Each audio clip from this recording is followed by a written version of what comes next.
প্রিয় শিক্ষার্থী বন্ধুরা, আশা করি সবাই ভালো আছেন, সুস্থ আছেন এবং নিরাপদে আছেন। অবশেষে শুরু করতে পারছি লিখিত ব্যাচ। আজকে প্রথম ক্লাস। আমরা এমসিকিউ ব্যাচে প্রথম ক্লাসে নোট সম্পর্কে একটু ধারণা দিয়েছিলাম। আমার এমসিকিউ নোটের নাম ছিল আইন আদালত বার এমসিকিউ ফাউন্ডেশন নোট। বার এমসিকিউ ফাউন্ডেশন নোট, সেটা ছিল এমসিকিউ নোটের নাম। এমসিকিউ নোট দুইটা, একটা ফাউন্ডেশন নোট যেটা পড়াচ্ছি এখন, এবং পরীক্ষার প্রায় 1.5 মাস আগে বা এবার যেহেতু অনেক সময় পেলাম, হয়তোবা 2 মাস বা 2.5 মাস আগে আমি ফাইনাল টাস্ক নোটও দিয়ে দেবো এমসিকিউ এর। যখন রিভিশন ব্যাচ শুরু করব তার আগেই দিয়ে দেওয়ার চেষ্টা করব।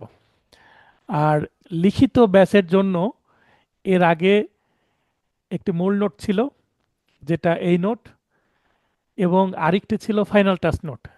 ফাইনাল টাস্ক নোট আমি এবারই মানে 25 সালে প্রথম এডিশন ছিল। তো এখন আপনাদের সামনে যে নোট দেখছেন, এই নোটটির নাম হচ্ছে আইন আদালত বা রিটেন কমপ্লিট নোট। যেহেতু কমপ্লিট নোট, আর বাড়তি করে আমার ফাইনাল টাচ নোট দেওয়ার দরকার হবে না, কারণ এই নোটটাকে আমি এমনভাবেই রেডি করছি, আরও কিছু কাজ বাকি আছে, যে foundation note plus final touch নোটের একটা দারুণ কম্বিনেশন নিয়ে আসছি। যেমন এর আগে আমার এমসিকিউ নোটে দেখবেন যে একটা বড় ধরনের কি থাকে, সাজেশন থাকে, এবং ফাইনাল টাচ নোটে ছোট সাজেশন দিই। কিন্তু রিটেনের জন্য প্রথমে জি বড় সাজেশন, শেষে আবার ছোট সাজেশনে, শর্ট সাজেশনে পড়ার সুযোগ থাকে না। কারণ রিটেনের পরেই, মানে এমসিকিউ পরীক্ষার পরেই রিটেনের জন্য সময় কম থাকে। যেহেতু সময় কম থাকে, অনেক সময় ম্যাক্সিমাম 2 মাস সময় দেয়। তাই এবার চিন্তা ভাবনা করেছি যে সাজেশনটা আমি মূল নোট, অর্থাৎ এই কমপ্লিট নোটের মধ্যেই প্রথমেই দিয়ে দিব। তাহলে আপনাদের একটা গোল সেট করা যাবে যে আপনারা কতটুকু পড়তে হবে, কতটুকু লোড নিতে হবে। যারা আমার স্টুডেন্ট তাদের অধিকাংশই কিন্তু কর্মজীবী, এবং অনেকেই আবার বয়স্ক ব্যক্তিও আছেন। তো সেই ক্ষেত্রে অনেকের কিন্তু দিন 1-2 ঘন্টার বেশি পড়ার সুযোগ নেই।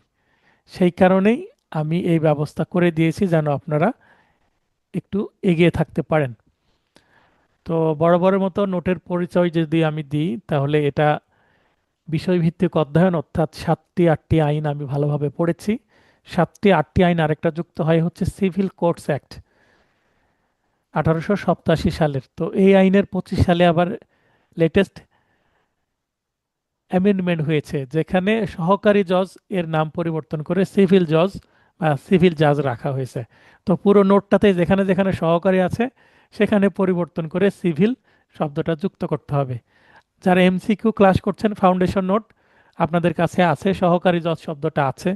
এখন আমি যখন জি ফাইনাল টাচ নোট দিয়ে দেব, ফাইনাল টাচ নোটে কিন্তু ওই সহকারী শব্দগুলো কেটে আমি সিভিল শব্দগুলো অ্যাড করে দিব।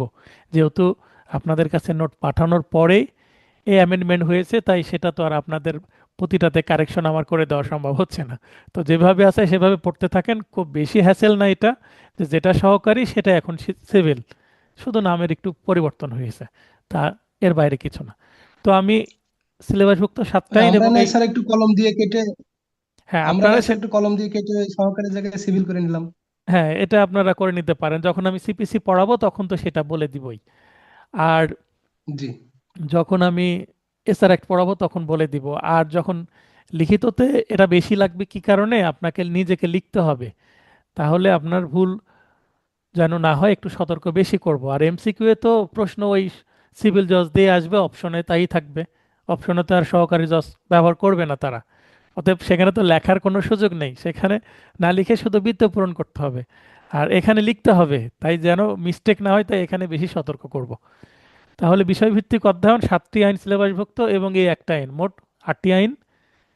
গবেষণা করেছি যে এখান থেকে কোন জায়গা থেকে প্রশ্ন আসতে পারে। এমসিকিউ তো যথেষ্ট পড়াই আপনাদেরকে, পড়ি আমি বুঝতে পারি যে এখান থেকে আসলে লিখিতর জন্য কতটুকু ইম্পর্টেন্ট, এবং আমি অনেক সময় বলেও দিই যে এই টপিকটা লিখিতর জন্য সমান গুরুত্বপূর্ণ, ভাইবার জন্য গুরুত্বপূর্ণ, ইভেন আদালতে প্র্যাকটিস করতে গিয়েও আপনাদের লাগবে। তাহলে বিষয়ভিত্তিক অধ্যয়ন, গবেষণা ও আদালতে অ্যাডভোকেট হিসেবে প্র্যাকটিসলব্ধ জ্ঞানের সমন্বয়ে বার কাউন্সিল ও জুডিশিয়ারির নতুন প্রশ্ন প্যাটার্নের আলোকে রচিত। বার কাউন্সিলের নতুন প্রশ্ন প্যাটার্ন 2020 সালের 19 ডিসেম্বর, 19 ডিসেম্বর 2020-এ প্রথম নতুন প্রশ্ন প্যাটার্ন আসে। তার আগে 17 সাল এবং আগের প্রশ্নগুলো গতানুগতিক ছিল, সেখানে প্রবলেমেটিক প্রশ্ন কম থাকতো। ড্রাফটিং মোটামুটি আগেও থাকতো, কিন্তু এখন ড্রাফটিং বেড়ে গেছে, কিন্তু এখন প্রবলেমেটিক প্রশ্নের আধিক্য বেশি। আর আগে বর্ণনামূলক প্রশ্ন বেশি আসতো, অনেক লিখতে হতো। 100 নম্বরের অ্যান্সার না করলে কিন্তু, 100 নম্বর যদি টাচ করে না আসেন আগের ক্ষেত্রে, তাহলে কিন্তু আগে পাশ করা খুব টাফ ছিল। কিন্তু বর্তমানে 80% অ্যান্সার করলেও কিন্তু পাশ করা সম্ভব। কি কারণে সম্ভব সেটা আজকের ক্লাসে আপনারা বুঝতে পারবেন। তো এই যে নতুন প্রশ্নের প্যাটার্নে যদি আমরা অভ্যস্ত হয়ে যাই, আপনারা অভ্যস্ত হয়ে যান, তাহলে আগের থেকে এখন পাশ করা কিন্তু বেশি সহজ। তবে একটা কথা, আপনাকে পড়াশোনা করতে হবে। আগে বেশি লিখতে হতো, সাহিত্যের মতো প্রচুর লিখতে হতো, এখন কম লিখতে হবে। যত কম লিখবেন তত ভালো। আগে যত বেশি লিখবেন তত বেশি নম্বর পাওয়া যেত, 2017 সালের আগের পর্যন্ত আমি বলছি। আর 2020 সাল থেকে নতুন প্রশ্ন প্যাটার্নে জুডিশিয়ারি প্রশ্ন তৈরি করছে, এবং খাতার মানও ওইভাবেই দেখা হয়।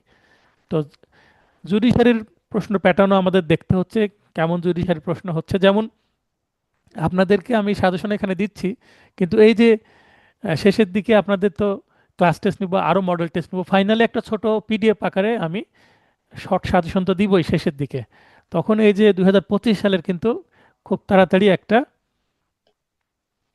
লিখিত পরীক্ষা হবে জুডিশিয়ারির।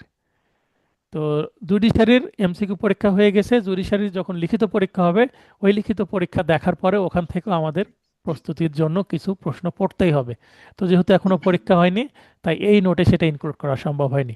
কিন্তু জুডিশিয়ারির 24 সালে লিখিত পর্যন্ত, এবং বার কাউন্সিলের 2025 সালের 28 জুনে যে লিখিত পরীক্ষা হলো, সেটার প্রশ্নেরও কিছু বিষয় এখানে আসছে। সেগুলো অনেক টপিক আমি বাদ দিয়ে দিয়েছি, এবং কিছু কিছু জিনিস যেগুলো মনে হয়েছে, যেমন আগে রিভিশন সংক্রান্ত কোনো ড্রাফটিং আসতো না, কিন্তু এবার রিভিশন সংক্রান্ত ড্রাফটিং এসেছে। তো এবার আমি রিভিশন, অ্যাপিল, রিভিউ এই ধরনের ড্রাফটিংও এই নোটে রাখার চেষ্টা করেছি, যেন আপনাদের কমপ্লিট একটা পড়াশোনা হয়ে যায়, প্রিপারেশন হয়ে যায়। বাংলাদেশ বার কাউন্সিল অ্যাডভোকেট তালিকাভুক্তির লিখিত পরীক্ষার জন্য পূর্ণাঙ্গ প্রস্তুতি সহায়িকা। আপনি এটা পড়লে কমন পাবেন। কমন না পেলেও আপনার এমন দক্ষতা তৈরি হবে যে আপনি 100 নম্বরের উত্তর করে আসতে পারবেন। তবে পড়াশোনা করতে হবে, এবং এই নোটটা একটু সাইজে বড় হবে, এমসিকিউ ফাউন্ডেশন নোটের থেকেও একটু বড় হবে। এই নোটটি প্রথম প্রকাশ করি আমি 16 এপ্রিল 2024, 2020 সালে। আমি যখন নোটটা তৈরি করি, অনেক প্রেশার নিয়ে তৈরি করেছিলাম প্রথম নোট। আমি প্রথম ইউটিউবে ভিডিও দিতাম এপ্রিল মাসের 9 তারিখ, 9 এপ্রিল 2022, 9 এপ্রিল 2022, ওই সময় আমি ইউটিউবে প্রথম ভিডিও দিই। তারপরে আমার 22 সালে অনলাইন কোচিং যাত্রা শুরু হয়। এর আগেও 20 সালে আমার নোট ছিল, কারণ ওই সময় অফলাইনে কিছু স্টুডেন্ট আমি পড়াতাম, তাদের জন্য তৈরি করা ছিল। তারপরে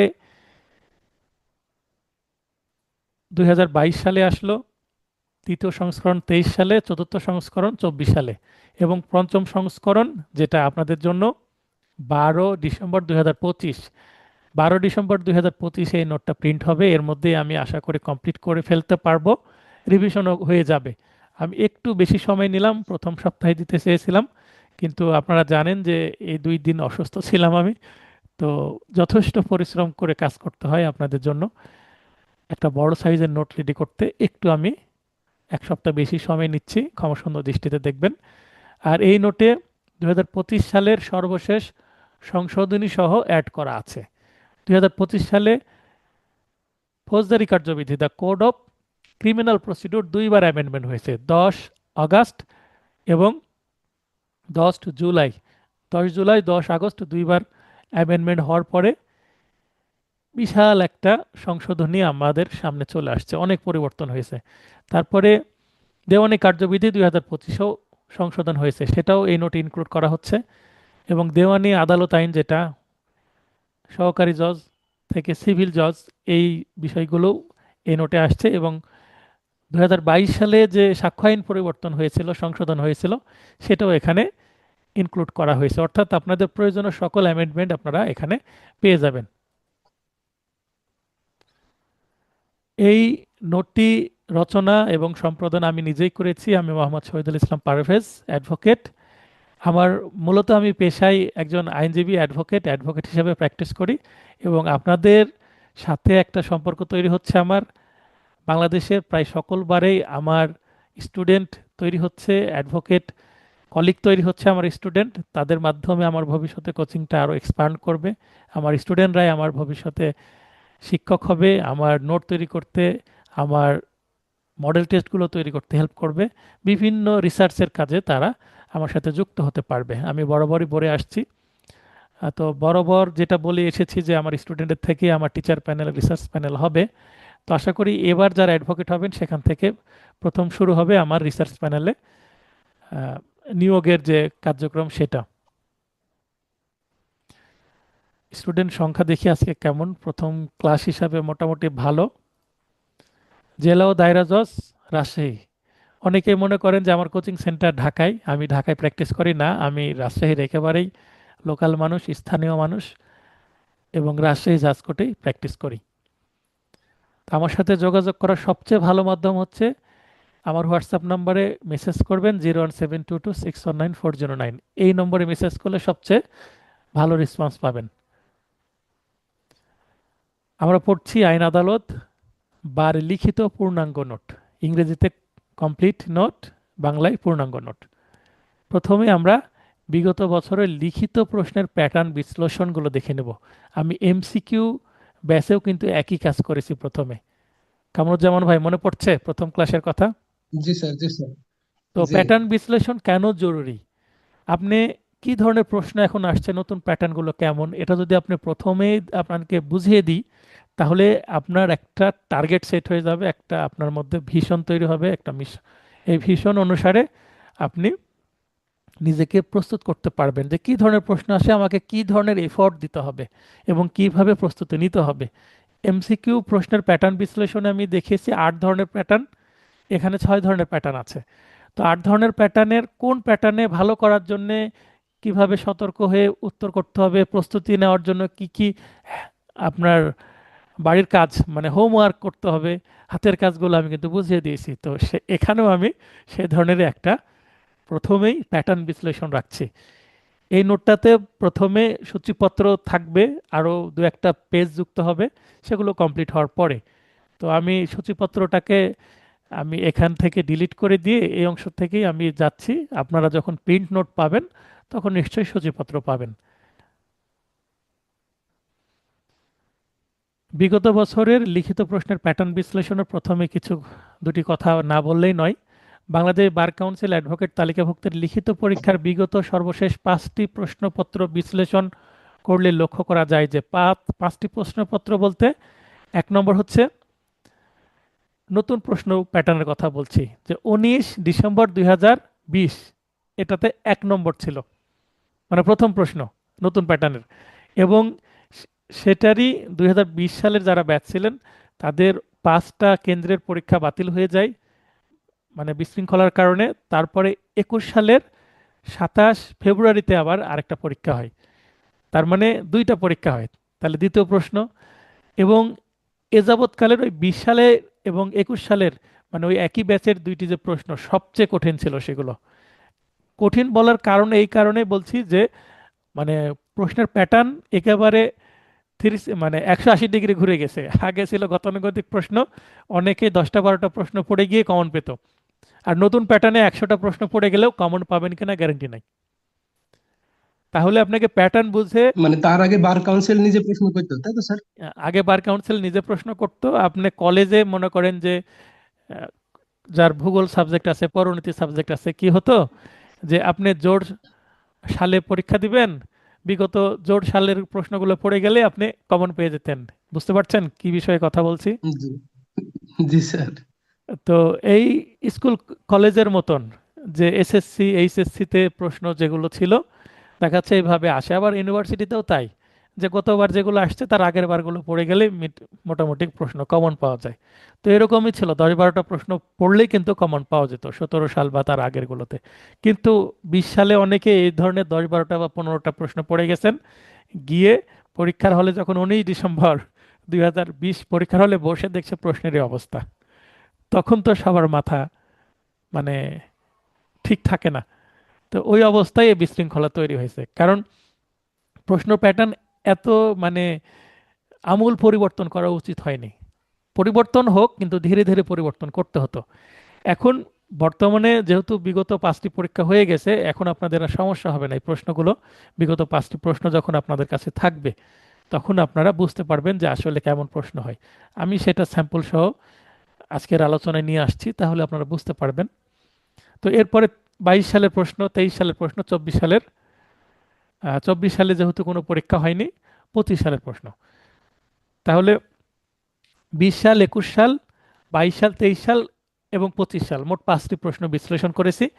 করে প্রশ্নের প্যাটার্নে ব্যাপক পরিবর্তন এসেছে আগের থেকে। আসন্ন বার লিখিত পরীক্ষা 2026, আপনারা 2026-এ পরীক্ষা দিবেন আশা করছি। জুন, জুলাই, জুলাই, যে জুন 28 তারিখ পরীক্ষা হয়েছে, আশা করি 1 বছর পরে জুন বা জুলাইয়ে পরীক্ষা হতে পারে লিখিত আপনাদের জন্য। তার আগে মেবি সম্ভব না। তবে আমরা এগিয়ে যাব, 3 মাসে এই কোর্সটা কমপ্লিট করব। 3 মাস পরে আমরা রিভিশন করব। যেমন এমসিকিউ ব্যাচে একবার কমপ্লিট করে আবার রিভিশন করছি, তেমনি লিখিত ব্যাচে আশা করি আমরা 2বার কমপ্লিট করতে পারবো এই নোটটি।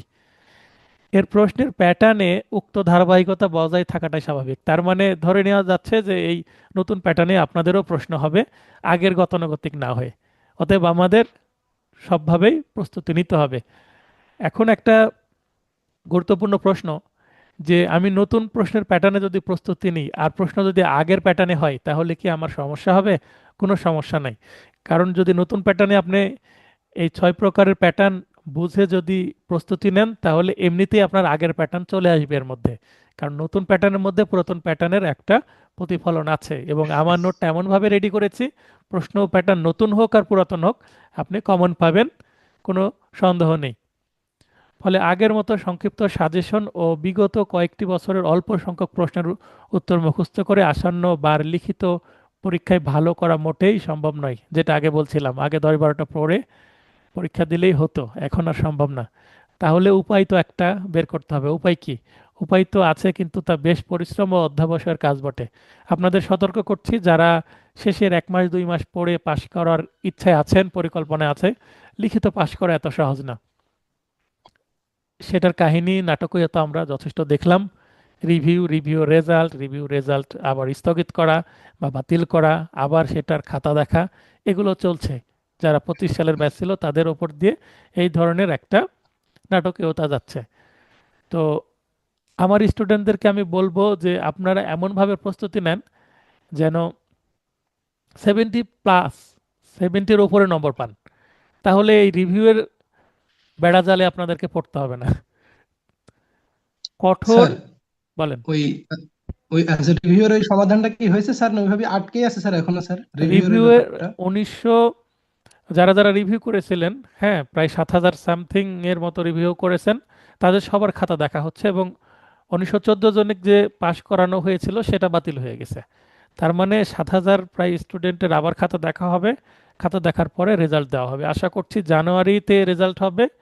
জানুয়ারিতে তাদের ভাইবা হবে, এবং জানুয়ারির শেষের দিকে হয়তোবা ভাইবা রেজাল্ট হতে পারে সবার। এটা আমার টার্গেট।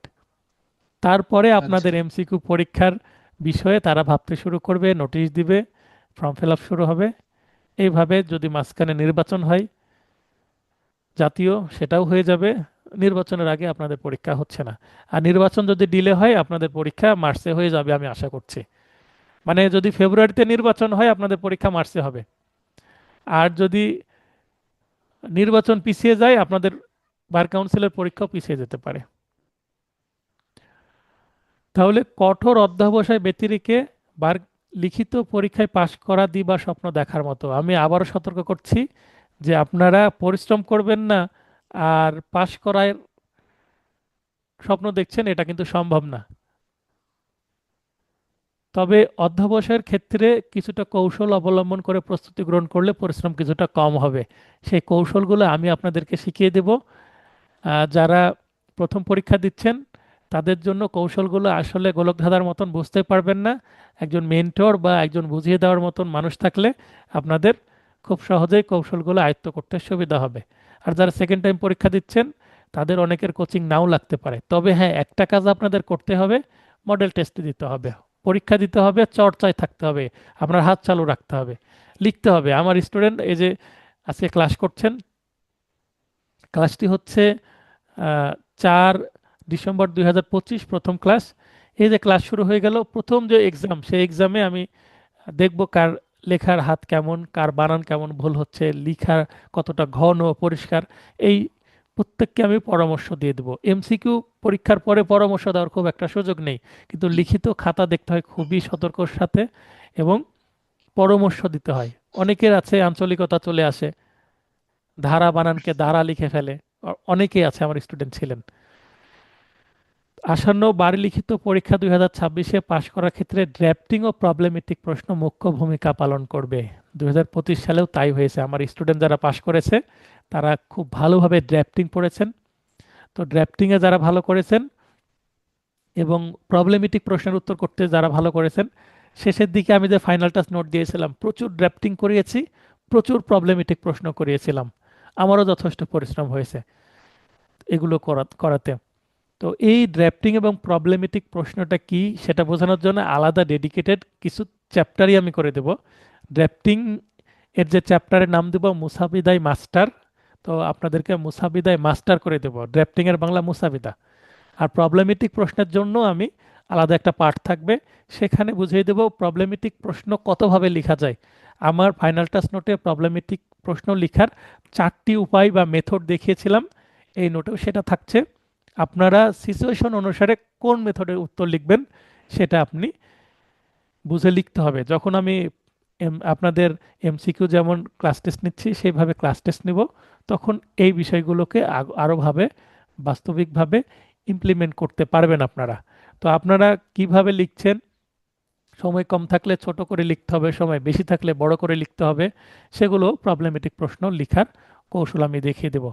প্রবলেমেটিক প্রশ্ন যদি আপনি হুবহু লিখতে পারেন আমি যেভাবে শেখাবো, 5-এ 5 পাবেন, মানে ম্যাথের মতন।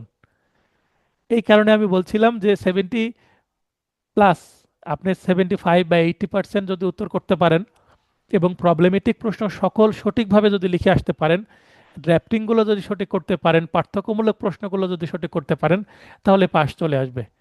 যদি 15-20 নম্বরের উত্তর ছেড়েও আসেন, নাও লিখতে পারেন, তাও পাস আসার ভালো সম্ভাবনা আছে। কিন্তু প্রবলেমেটিক প্রশ্ন এবং ড্রাফটিং আপনাকে ভালো লিখতে হবে। সুতরাং ড্রাফটিং ও ঘটনামূলক বা সমস্যামূলক বা প্রবলেমেটিক প্রশ্নে সর্বাধিক গুরুত্ব আরোপ করতে হবে। তো আপনার সর্বাধিক গুরুত্ব সহকারে এই দুইটা অংশকে আপনাকে দেখতে হবে, অন্যগুলোও দেখতে হবে, কিন্তু এখানে বেশি এফোর্ট দিতে হবে এবং এখানে আমি বেশি পরিশ্রম করাবো আপনাদের। যারা এইবার প্রথম পরীক্ষায় অংশগ্রহণ করবেন তাদের জন্য লিখিত প্রশ্নের মান বন্টন ও প্রশ্নের স্ট্রাকচার সম্পর্কে ভালো ধারণা থাকা জরুরি। কয়টা প্রশ্ন আসে, কয়টা লিখতে হয়, অথবা থাকে কি থাকে না, এগুলো অনেকে কিন্তু জানেন না। তো তাদের উদ্দেশ্যে আবু জুয়েল ভাই লাইনে আসবেন।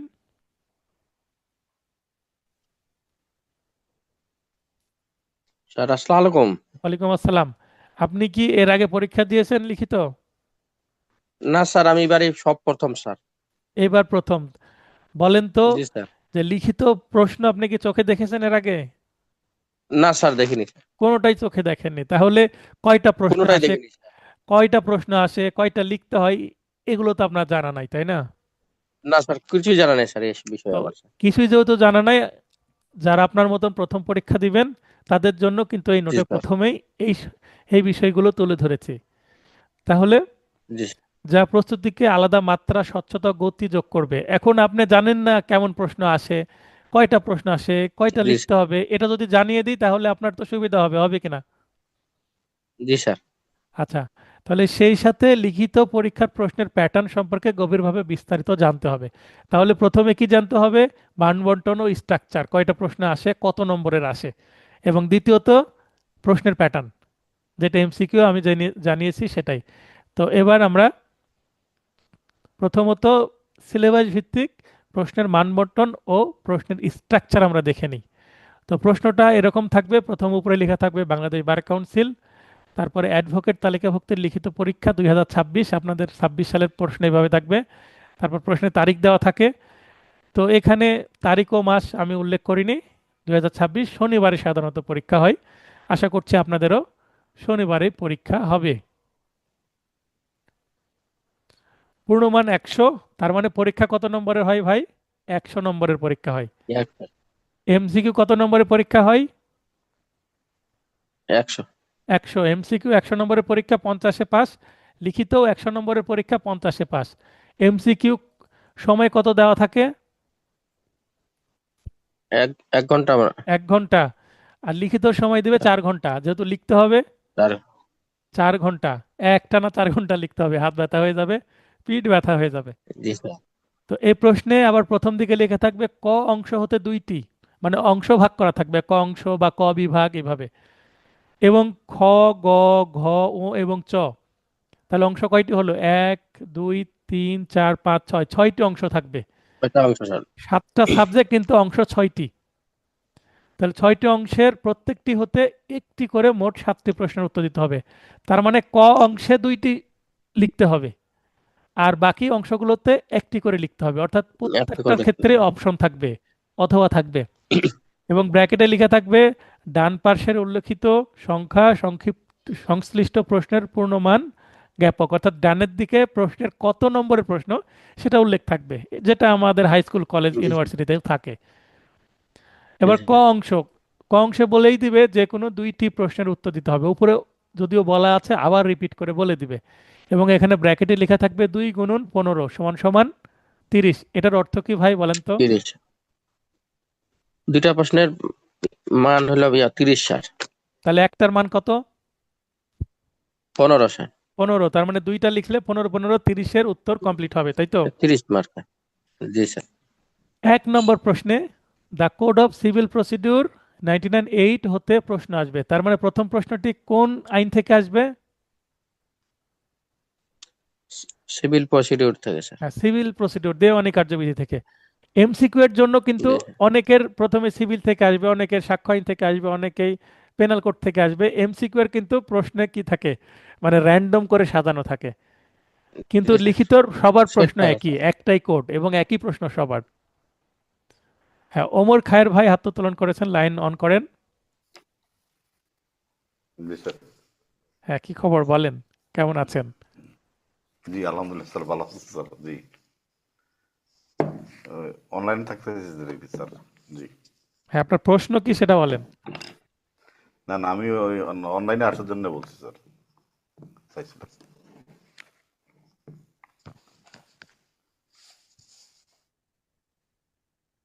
আপনার একটু শব্দ হচ্ছে, তাই মিউট করে দিলাম। আপনার প্রশ্ন থাকলে প্রশ্ন করবেন, তখন আমি লাইন আসার সুযোগ দিব। আচ্ছা, তাহলে প্রথমে সিপিসি থেকে প্রশ্ন আসবে। প্রশ্নে নিচের মতো একাধিক অংশ থাকবে। তার মানে ক, খ এভাবে দুইটা পার্ট থাকতে পারে, গও পার্ট থাকতে পারে, ক খ গ পর্যন্ত যেতে পারে।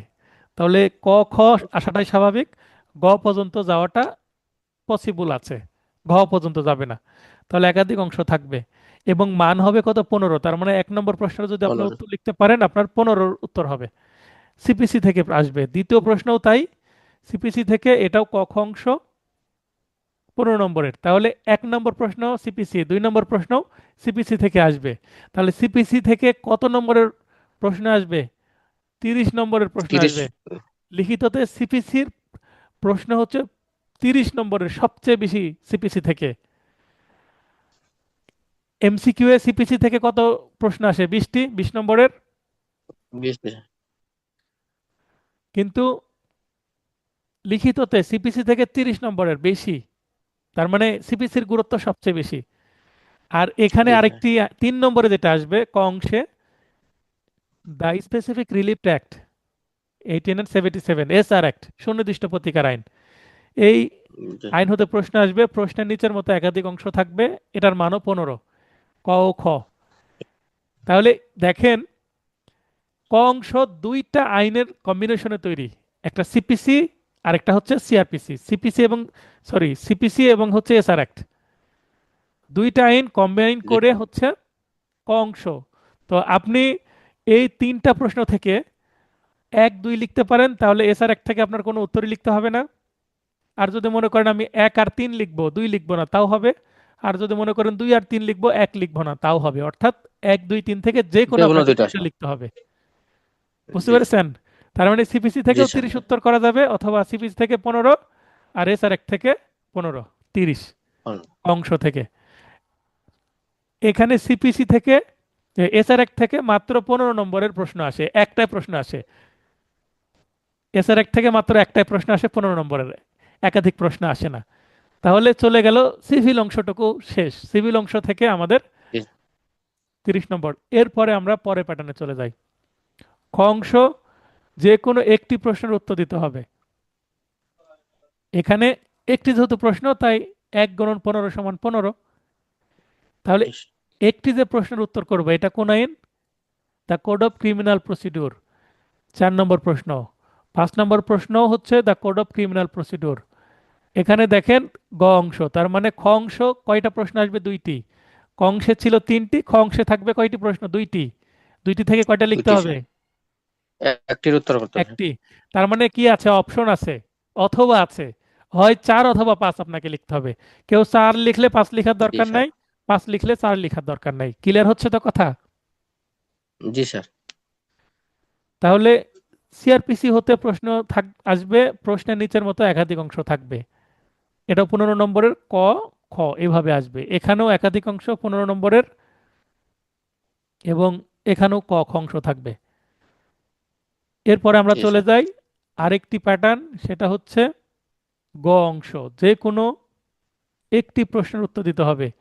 তো যে কোনো একটি প্রশ্নের উত্তর দিতে হবে। এখানেও পেনাল কোড, পেনাল কোড থেকে 15 নম্বরের প্রশ্ন আসবে 6-এ, এখানেও 2টি অংশ। এবং 7-এও পেনাল কোড থেকে 15 নম্বরের প্রশ্ন আসবে, একাধিক অংশ, ক খ।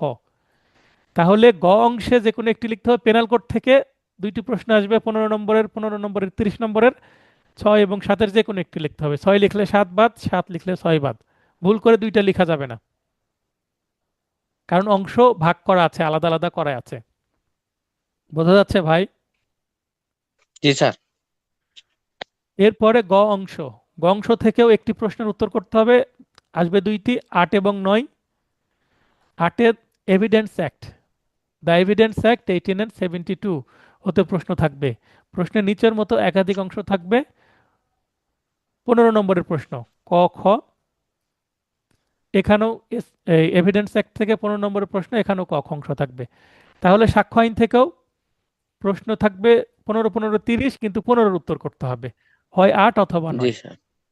একেবারে খুব ক্লিয়ার একটা ধারণা দিয়ে দিচ্ছি আপনাদের। এরপরে আপনাদের ও অংশ, যে কোনো একটি প্রশ্নের উত্তর দিতে হবে। 1 × 15 মানে 15। প্রশ্ন কিন্তু দেখতে এরকমই হবে। হ্যাঁ, প্রশ্ন কিন্তু এরকমই হবে জি দেখতে। স্যার। আমি রিয়েল প্রশ্নেরও আমি ছবি দিয়ে দিব আপনাদেরকে। প্রশ্ন এরকমই হবে, আমি স্ট্রাকচার দিচ্ছি। 10 নম্বর প্রশ্নে দ্য লিমিটেশন অ্যাক্ট 1908 মানে তামাদি আইন থেকে 10 নম্বরের প্রশ্ন সেট করা হবে, এবং নিচের মতো একাধিক অংশ, ক খ থাকবে, গও থাকতে পারে। 11-তেও তাই, লিমিটেশন অ্যাক্ট থেকে 15 নম্বরের প্রশ্ন, ক খ একাধিক অংশ থাকবে। তাহলে হয় 10 অথবা 11, যে কোনো একটি লিখতে হবে 15 নম্বরের জন্য। এরপরে আমরা আরো একটি পার্ট দেখব, চ অংশ। এটা সর্বশেষ। যে কোনো একটি প্রশ্নের উত্তর দিতে হবে। দেখেন এইদিকে আমাদের কয়টা প্রশ্ন হয়ে গেছে? 6টা হয়ে গেছে। 6-এর সাথে 15 গুণ করলে কত হয়? 6 15 90 হয়ে যায়। 90 90 স্যার। হয়ে গেছে, তাহলে আর বাকি আছে কত? 10 স্যার। 10। তাহলে এখানে দেখেন বাকি 10 হচ্ছে, আর মাত্র একটি আমাদের আইন বাকি আছে, সেটা হচ্ছে আমরা বার কাউন্সিল যেটা বলি। হ্যাঁ, professional ethics, bar council order and rules, legal decisions and reports. তার মানে আমি এটাকে সংক্ষিপ্ত কি বলি? বিবিসি অর্ডার রুলস অ্যান্ড ক্যাননস, এই নাম দিয়েছি এমসিকিউ এ। তো এখানেও বিবিসির অর্ডার রুলস অ্যান্ড ক্যাননস নামেই আমি আইনটাকে যখন আলোচনা করব বলবো। তার মানে অর্ডার রুলস এবং ক্যাননস আমাদের পড়তে হবে এখানেও, এমসিকিউ যেগুলো পড়াচ্ছে। তো এখানে জি 12তে এখান থেকে নিচের মতো একাধিক পার্ট থাকবে, 10 নম্বরের ক খ দুইটি আপনাকে লিখতে হবে। 13তে এসেও প্রফেশনাল মানে বার কাউন্সিল অংশ থেকে 10 নম্বরের প্রশ্ন থাকবে একটি, একটির আবার দুইটি পার্ট থাকবে ক খ। এখন আপনাদের আরেকটা বিষয় সতর্ক করি, মনে করেন আপনি 12 নম্বর প্রশ্নের উত্তর লিখলেন, 12-র ক লিখলেন আর 13-র খ লিখলেন, সেটা কি লেখা যাবে? না স্যার, যেটা লিখবো ওটা সম্পূর্ণ স্যার।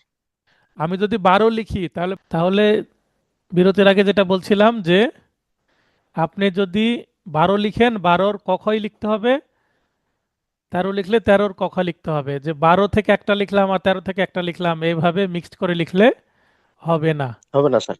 তাহলে টোটাল হচ্ছে 7টি প্রশ্ন লিখতে হয়। হ্যাঁ, 7টি অংশ থেকে, সরি 6টি অংশ থেকে টোটাল 7টি প্রশ্ন লিখতে হয়, কারণ চারটে প্রশ্ন, ক অংশতে দুইটি এবং বাকি দুইটা।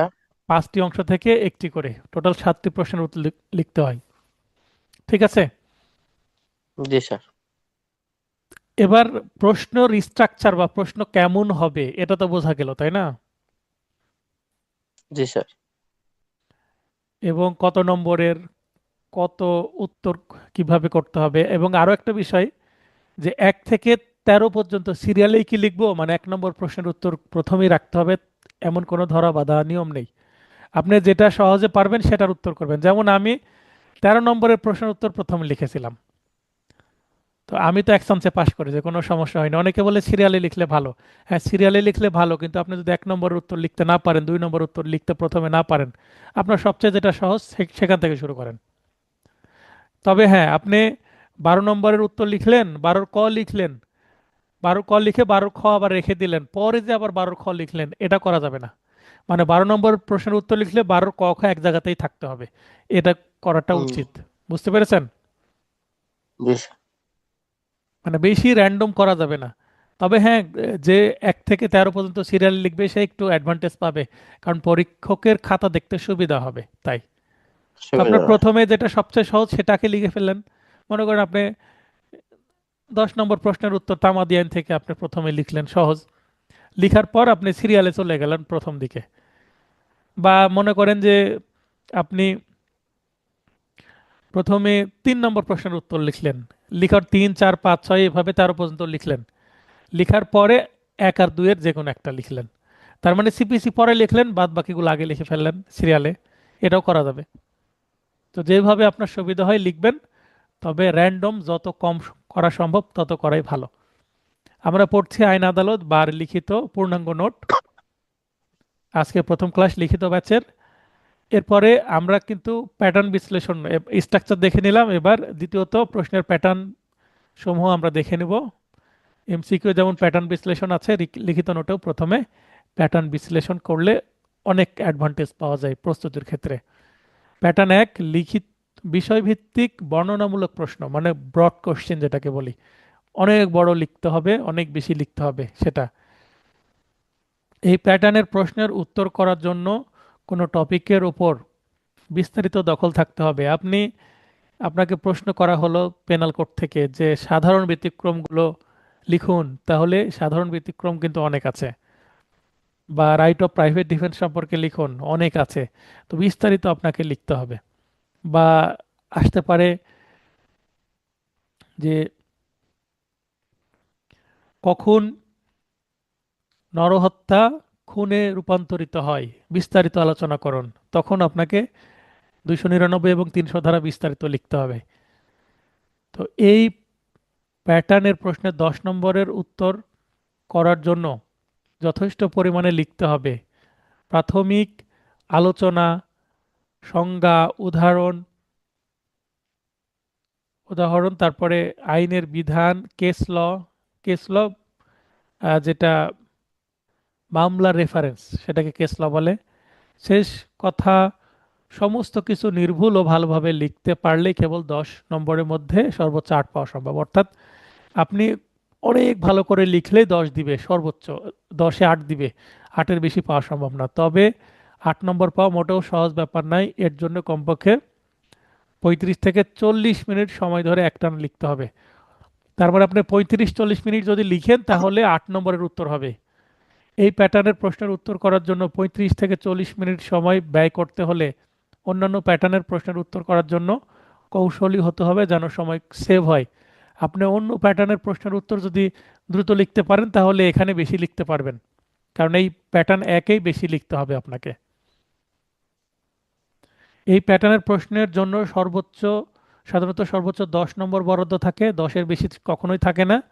তবে 6, 7, 8, 9, 10 মানে 6 থেকে সর্বোচ্চ 10 পর্যন্ত নম্বর থাকে, যে কোনো নম্বর বরাদ্দ থাকতে পারে।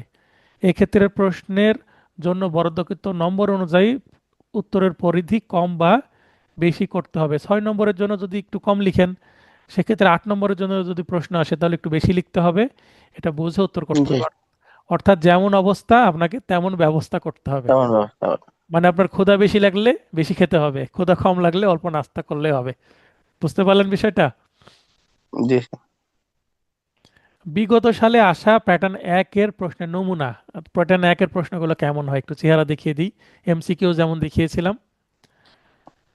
The code of civil procedure 1908-এর বিধানের আলোকে অস্থায়ী নিষেধাজ্ঞার আবেদন মঞ্জুর কিংবা নামঞ্জুরের ক্ষেত্রে আদালতের ক্ষমতা ও অনুসরণীয় নীতিমালা বর্ণনা করুন।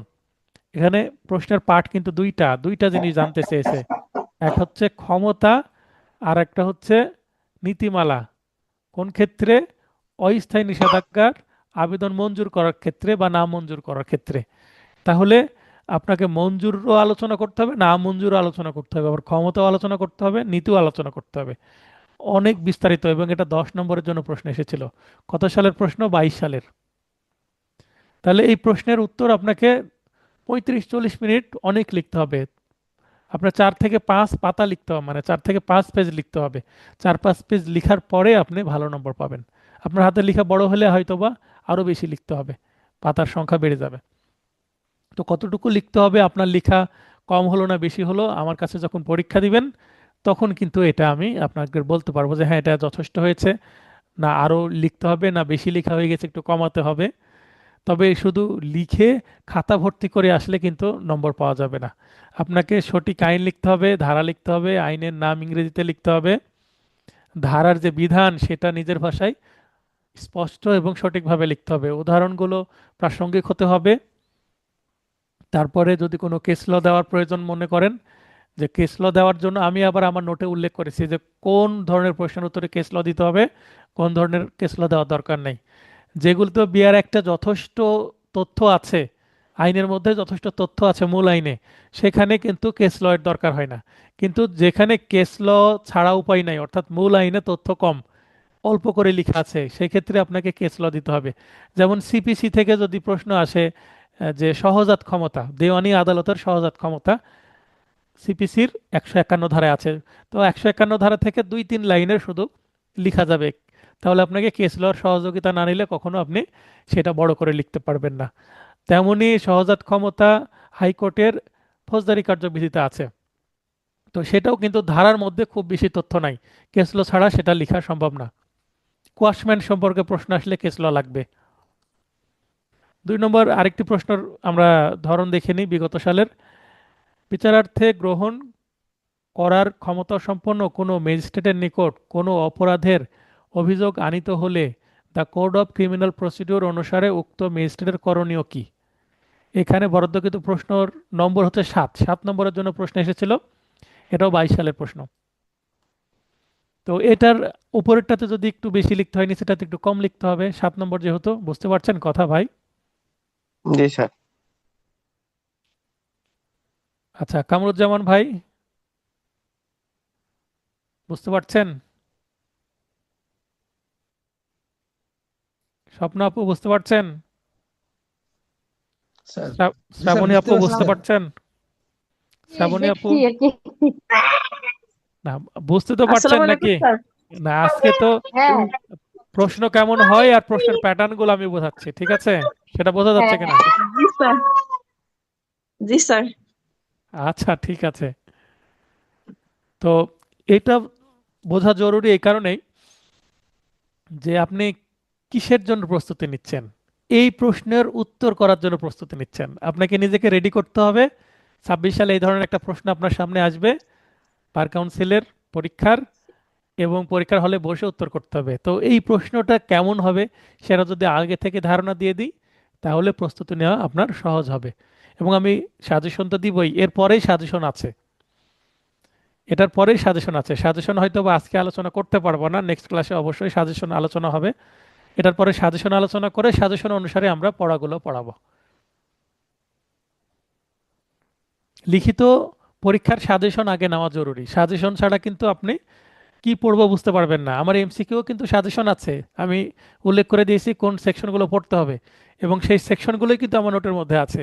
তেমনই লিখিতর কোন প্রশ্নগুলো পড়বো, কোন টপিকের উপরে প্রশ্ন কেমন আসতে পারে সেগুলো আগে সাজেশন দেওয়া হয়েছে এবং সাজেশনের উত্তর করেই নোটটাকে কমপ্লিট করা হয়েছে। চূড়ান্ত বিচারের পর বেকসুর খালাসপ্রাপ্ত আসামিকে কি পুনরায় একই অপরাধের অভিযোগে বিচার করা যায়, আলোচনা করুন। এই প্রশ্নটা খুবই কিন্তু গুরুত্বপূর্ণ। বার কাউন্সিল 2007, 10, 12, 14, 15 মানে আসেই, বরাদ্দকৃত নম্বর হচ্ছে 10। এটা হচ্ছে ডাবল জিওপার্ডি, 403-এ আছে, সিআরপিসির 403-এর প্রশ্ন। একাধিক সালে এসেছে, দেখেন 5 বার এসেছে। 15 সালে আসার পর এখন পর্যন্ত আসেনি, কিন্তু এটা আগের প্রশ্ন প্যাটার্নে কিন্তু এটা বারবার আসতো, এটা বারবারই দিয়ে দিত আগে, কিন্তু এখন আর এটা দিচ্ছে না। 15 সালের পরে আর দেয়নি, 17 সালে দেয়নি বা নতুন প্রশ্ন প্যাটার্নে দেয়নি। তো আপনাদের সময় এটা রিপিট করতে পারে, এটা আমি পড়াবো। পেনাল কোড থেকে একটি প্রশ্ন আসছে, পেনাল কোডে সন্নিবেশিত সাধারণ ব্যতিক্রম সমূহ আলোচনা করুন, 2022 সালের প্রশ্ন। তাহলে সাধারণ ব্যতিক্রম বলেছে মানে 76 থেকে 106 পর্যন্ত আপনাকে সবগুলোই না, এর মধ্যে বেছে বেছে গুরুত্বপূর্ণ সেকশন কিছু আলোচনা করতে হবে। 10 নম্বর, যেহেতু মিনিমাম আপনাকে 10-12টা সেকশন আলোচনা করতে হবে এবং সেকশনের মূল তথ্য এবং একটা করে উদাহরণ। তাহলে তো প্যাটার্ন স্যার 2, অনেক লিখতে হবে স্যার, হ্যাঁ অনেক, অনেক লিখতে হবে স্যার। হ্যাঁ প্যাটার্ন 1-এ প্রচুর লিখতে হবে ভাই। আপনি 10 নম্বরের জন্য লিখছেন, 15-র 10ই সেখানে। অর্থাৎ আমি এর আগে প্যাটার্নে দেখলাম না, ক খ, কয়ে এই ধরনের একটা বড় প্রশ্ন দিবে, খয়ে একটা মানে একটা প্রবলেমেটিক ছোট প্রশ্ন দিবে বা একটা পার্থক্য দিয়ে দিল বা একটা টিকা দিয়ে দিল। তাহলে প্যাটার্ন 1-এর প্রশ্ন মানে আগের স্টাইলের প্রশ্ন, গতানুগতিক প্রশ্ন। তাহলে প্যাটার্ন 1-এর প্রশ্ন সবগুলোতে থাকে না, প্যাটার্ন 1-এর প্রশ্ন হয়তো বা আপনি কমই পাবেন। প্যাটার্ন 1-এর প্রশ্ন হয়তো 3-4টা পাবেন, 3টা পেলেই তো আপনার হয়ে গেল 30 নম্বর। তো 30 নম্বরের উত্তর যদি করেন আপনি সর্বোচ্চ 3-6-18 পাবেন, মানে 6 নম্বর, 10-এ 6 পাওয়াটাই কিন্তু স্বাভাবিক একটা, মানে আপনার ভালো লিখলো 6, 6-এর বেশি দেওয়াটা যদি পরীক্ষক দিয়ে থাকেন ওনার করোনা, মানে 10-এ 6 এই ধরনের প্রশ্নে পাওয়া যায়, এর বেশি খুব একটা এক্সপেক্ট করা যায় না। আপনি যখন পরীক্ষা দিয়ে হিসাব করবেন তখন এই ধরনের প্যাটার্ন 1-এ 10-এ যদি ভালো লিখেন 6 ধরে আপনাকে হিসাব করতে হবে, 6-এর বেশি ধরাই যাবে না, বেশি পেলে বোনাস। প্যাটার্ন 2, ব্যাখ্যামূলক প্রশ্ন। এই প্যাটার্নের প্রশ্ন মূলত প্যাটার্ন 1-এর ভিন্ন একটি ভ্যারিয়েন্ট, মানে 1-এর মতোই কিন্তু একটু ভিন্নভাবে আসবে। এই প্যাটার্নের প্রশ্নে কোনো বাংলা, ইংরেজি বা ল্যাটিন বাক্য বা ম্যাক্সিম বা আইনের বিধান উদ্ধৃতি আকারে আসতে পারে, যা ব্যাখ্যা করতে হবে কিংবা পক্ষে বা বিপক্ষে যুক্তিসহ মতামত প্রদান করতে হবে। এই প্যাটার্নের প্রশ্নের উত্তর করার জন্য মূল আইনের বাংলা পাঠের পাশাপাশি ইংরেজি পাঠের উপরও ভালো দখল থাকতে হবে। ইংরেজি পাঠের উপরে যদি দখল না থাকেন তাহলে একটা সেন্টেন্স তুলে তুলে দিল ইংরেজিতে, সেটা ব্যাখ্যা করতে বললে কোন সেকশন থেকে আসছে সেটা আপনি বুঝতে পারবেন না। আইন বুঝতে পারবেন কিন্তু কোন সেকশন থেকে বুঝতে পারবেন না। তাহলে আপনাকে, আমার নোটে কিন্তু যথেষ্ট আমি ইংলিশ পাঠের ধারণা দেওয়ার চেষ্টা করি, যেটা এমসিকিউতেও আছে এবং রিটেনেও দেওয়ার চেষ্টা করব। 10 নম্বরের উত্তর করার জন্য যথেষ্ট পরিমাণে লিখতে হবে, এখানেও 10 নম্বরের আসতে পারে। উদ্ধৃতি মানে একটা বাক্য তুলে দিল, একটা উক্তি তুলে দিল।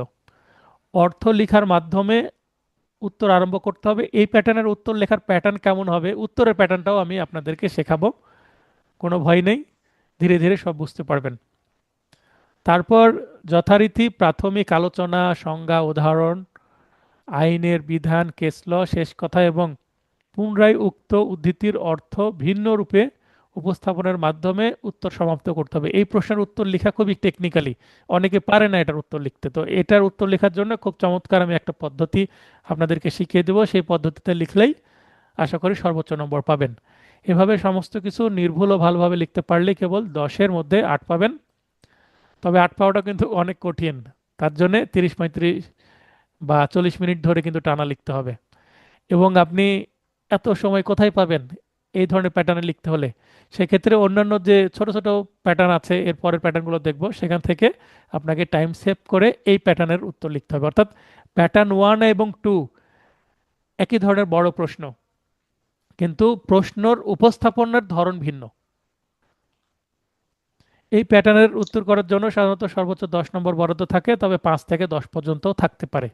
অর্থাৎ যেমন অবস্থা তেমন ব্যবস্থা আপনাকে করতে হবে। তাহলে এই ধরনের প্রশ্ন কেমন হয় একটু স্যাম্পল দেখে নিই আমরা। Real question: the court may at any stage adjourn the hearing of the suit. দেখেন, আমরা কিন্তু বাংলা মিডিয়ামের প্রশ্ন পড়ছি, বাংলা মিডিয়ামের প্রশ্নের মধ্যেও কিন্তু ইংলিশ ঢুকিয়ে দিবে, আর ইংলিশ মিডিয়ামের প্রশ্নের তো এই লাইনটা থাকবেই। তাহলে বাংলা মিডিয়ামের প্রশ্ন তো এই লাইনটা দিয়ে বলবে the code of criminal procedure এর অর্ডার 17, এটা 17 এ উল্লেখিত। এই যে যাদের রোমান সংখ্যা চিনতে সমস্যা হয় তাদের কিন্তু আবার বিপদ। এটা 17, এক্স মানে 10, ভি মানে 5, 1 1, তাহলে 17। যাদের সমস্যা হয় একটু স্মরণ করে দিবেন। আমি উভয় ব্যাচ, এমসিকিউ রিটেন ব্যাচে, এই প্রয়োজন একটা আলাদা ক্লাসই নিয়ে নেব রোমান সংখ্যা শিখিয়ে দেওয়ার জন্য। কোনো ক্লাসের আগে 10 মিনিটের ক্লাস নিলে হবে, তাহলে আপনারা রোমান সংখ্যা লিখতে পারবেন। 1 থেকে 1000 পর্যন্ত লেখা শিখিয়ে দিব। মোকদ্দমা মুলতবি বিষয়ক বিধানের আলোকে মন্তব্যটি ব্যাখ্যা করুন। তাহলে আমরা 17 আদেশে কি আছে? মুলতবি মানে স্থগিত রাখা বা সময় চাওয়া। তো 2025 সালে কিন্তু এখানে আবার অ্যামেন্ডমেন্ট হয়েছে এই জায়গায়। তো এই প্রশ্নটা আপনাদের আসার কি সম্ভাবনা বেশি? কি কারণে? যেহেতু অ্যামেন্ডমেন্ট হয়েছে, আর অ্যামেন্ডমেন্ট যেখানে হয়েছে সেখানে কিন্তু বেশি প্রশ্ন আসতে পারে, এমসিকিউ এবং রিটেনেও। ভাইভাতেও কিন্তু অ্যামেন্ডমেন্ট থেকে প্রশ্ন আসছে। ভাইভাতে এই প্রশ্ন অনেককেই করেছে যে বলেন সহকারী জজের নতুন নাম কি, এই প্রশ্ন করেছে সিভিল জাজ। আমার প্রতিটা ব্যাচে কিন্তু আমি বলে দিয়েছিলাম, এমসিকিউ ব্যাচে বলেছি, ভাইভা ব্যাচে তো বলেছি, এবং আমি যাদের মক টেস্ট নিয়েছি অনলাইনে তাদেরও কিন্তু বলেছি। এটা 22 সালের প্রশ্ন, 10 নম্বরের জন্য এসেছিল। তাহলে এটাও 10 নম্বর, প্যাটার্ন 1-এও কিন্তু 10 নম্বর ছিল। 10 নম্বরের জন্য কতটুকু লিখতে হবে আমি অলরেডি বলে দিলাম। তাহলে এটার উত্তর আপনি কিভাবে লিখবেন? এখন এটা প্যাটার্ন 2-এ আসছে। এখন এটা যদি প্যাটার্ন 2-এ না, যদি এই যে সেন্টেন্স একটা দিয়ে দিল, কি sentence? The court may at any stage adjourn the hearing of the suit. এটা ইংলিশে দিতে পারে অথবা বাংলায় দিতে পারে, যে কোর্ট যে কোনো সময় কোনো কোনো মোকদ্দমার শুনানি স্থগিত করতে পারেন বা মুলতবি করতে পারেন। তো এইটা বাংলা দিতে পারে, ইংরেজি দিতে পারে, দিয়ে কোটেশন দিয়ে দিবে, দিয়ে বলবে যে এটা আলোচনা করেন। এখন এইটা যদি এইভাবে না আসে, অন্যভাবে আসে যে দ্য কোড অফ ক্রিমিনাল প্রসিডিওরের এর আদেশ 17 অনুসারে মুলতবি বিষয়ক বিধানগুলো বিস্তারিত আলোচনা করুন, এতটুকু যদি বলে তাহলে এটা প্যাটার্ন 1-এ চলে গেল। বুঝতে পারলেন? এটা ধরতে পারলেন? বিস্তারিত যখনই বলবে তখনই আবার 1 নম্বর প্যাটার্ন। জি জি। হ্যাঁ, মানে এই সেন্টেন্সটা যে আমি গ্রিন হাইলাইট করেছি, এই গ্রিন হাইলাইট করা সেন্টেন্সটা না দিয়ে যদি পরের অংশটুকুই যদি বলে দেয় the code of criminal procedure এর অর্ডার 17-এ উল্লেখিত মোকদ্দমার মুলতবি বিষয়ক বিধানটি আলোচনা করুন, বিধান বিস্তারিত আলোচনা করুন যদি বলে, এই যে শেষে যে ব্যাখ্যা কথাটা বলেছে, ব্যাখ্যা না বলে যদি বিস্তারিত আলোচনা করুন বলেন, 17 আদেশ আলোচনা করুন বা 17 আদেশে মুলতবি বিষয়ক আদেশ আলোচনা করুন, তাহলেই প্যাটার্ন 1 হয়ে গেল। আর এখানে সেন্টেন্স তুলে দিয়ে এই সেন্টেন্সকে আপনাকে কি করতে হবে? এই সেন্টেন্সের অর্থ আপনাকে মতামত দিতে হবে যে এটা মন্তব্য সঠিক আছে কিনা, বা মন্তব্যের এই সেন্টেন্সটির পক্ষে বিপক্ষে মতামত তুলে ধরুন, এই ধরনের প্রশ্ন আসতে পারে। আবার বলতে পারে যে আমরা আগে কবিতা বা গল্প হাই স্কুলে কলেজে নামকরণের সার্থকতা লিখুন, এরকম প্রশ্ন আসতো না? জি জি স্যার। স্যার। তো ওই টাইপের এই ব্যাখ্যাটা ওই টাইপের প্রশ্ন, যে একটা সেন্টেন্স দেবে সেটাকে আপনাকে জাস্টিফাই করতে হবে। বুঝতে পেরেছেন? হ্যাঁ, স্বপ্ন আপু জি বলেন। স্যার। বলছি যে এরকম প্রশ্ন কতগুলো করতে হবে আমাদের? এটা এখন তো বলতে পারবো না। আপনি মনে করেন যে দাওয়াত খেতে গেলেন, দাওয়াত খেতে গেলেন, ঢুকেই আপনি জিজ্ঞাসা করছেন, মনে করেন বরের বাড়িতে গেছেন, বরকে যা জিজ্ঞাসা করছেন খাবার কখন দিবা, কি কি আইটেম দিবা, এটা বলা যায়? লজ্জা লাগবে না বলতে? আর এত প্রশ্ন, এগুলো দেখে তো এখনো মাথা ঘোরাচ্ছে আর কি। হ্যাঁ, মাথা ঘোরাবে। তো আপনি কেবল বিয়ের বাড়িতে প্রবেশ করলেন, প্রথমে যদি খাবারের খোঁজ খবর নেন, তাহলে মানুষ কি বলবে? এটা মন্তব্য খারাপ করবে না, নেতিবাচক কথা বলবে না? কামরুজ্জামান ভাই, বিয়ে বাড়িতে জি ঢুকে স্যার। আগে পরিস্থিতিটা তো এনজয় করতে হবে, যখন খেতে দিবে তখন খেতে বসতে হবে, সেটা ভিন্ন জিনিস। বিয়ে খেতেই তো গিয়েছি, খাবো তো, ঠিক আছে। তো আপনাদেরকে তো জানাবো তবে কি কি লিখতে হবে, কিন্তু আপনি তবে একটা বিষয় স্যার, বলেন। ওই প্রথমে 4 ঘন্টা সময় দেখে মনে করলাম যে এত সময়, এখন যা দেখছি তো স্যার 4 ঘন্টায় তো মনে হচ্ছে কুলাবে না স্যার। আমি হবে তিন তো না আম- এখন। আমি আমি 3 ঘন্টা 20 মিনিটে লিখেছি, আমার 40 মিনিট বেঁচেই গিয়েছিল, কারণ আমি আচ্ছা আচ্ছা। নিজেকে ওইভাবে রেডি করেছি এবং আমি ছোট ছোট করে লিখেছি।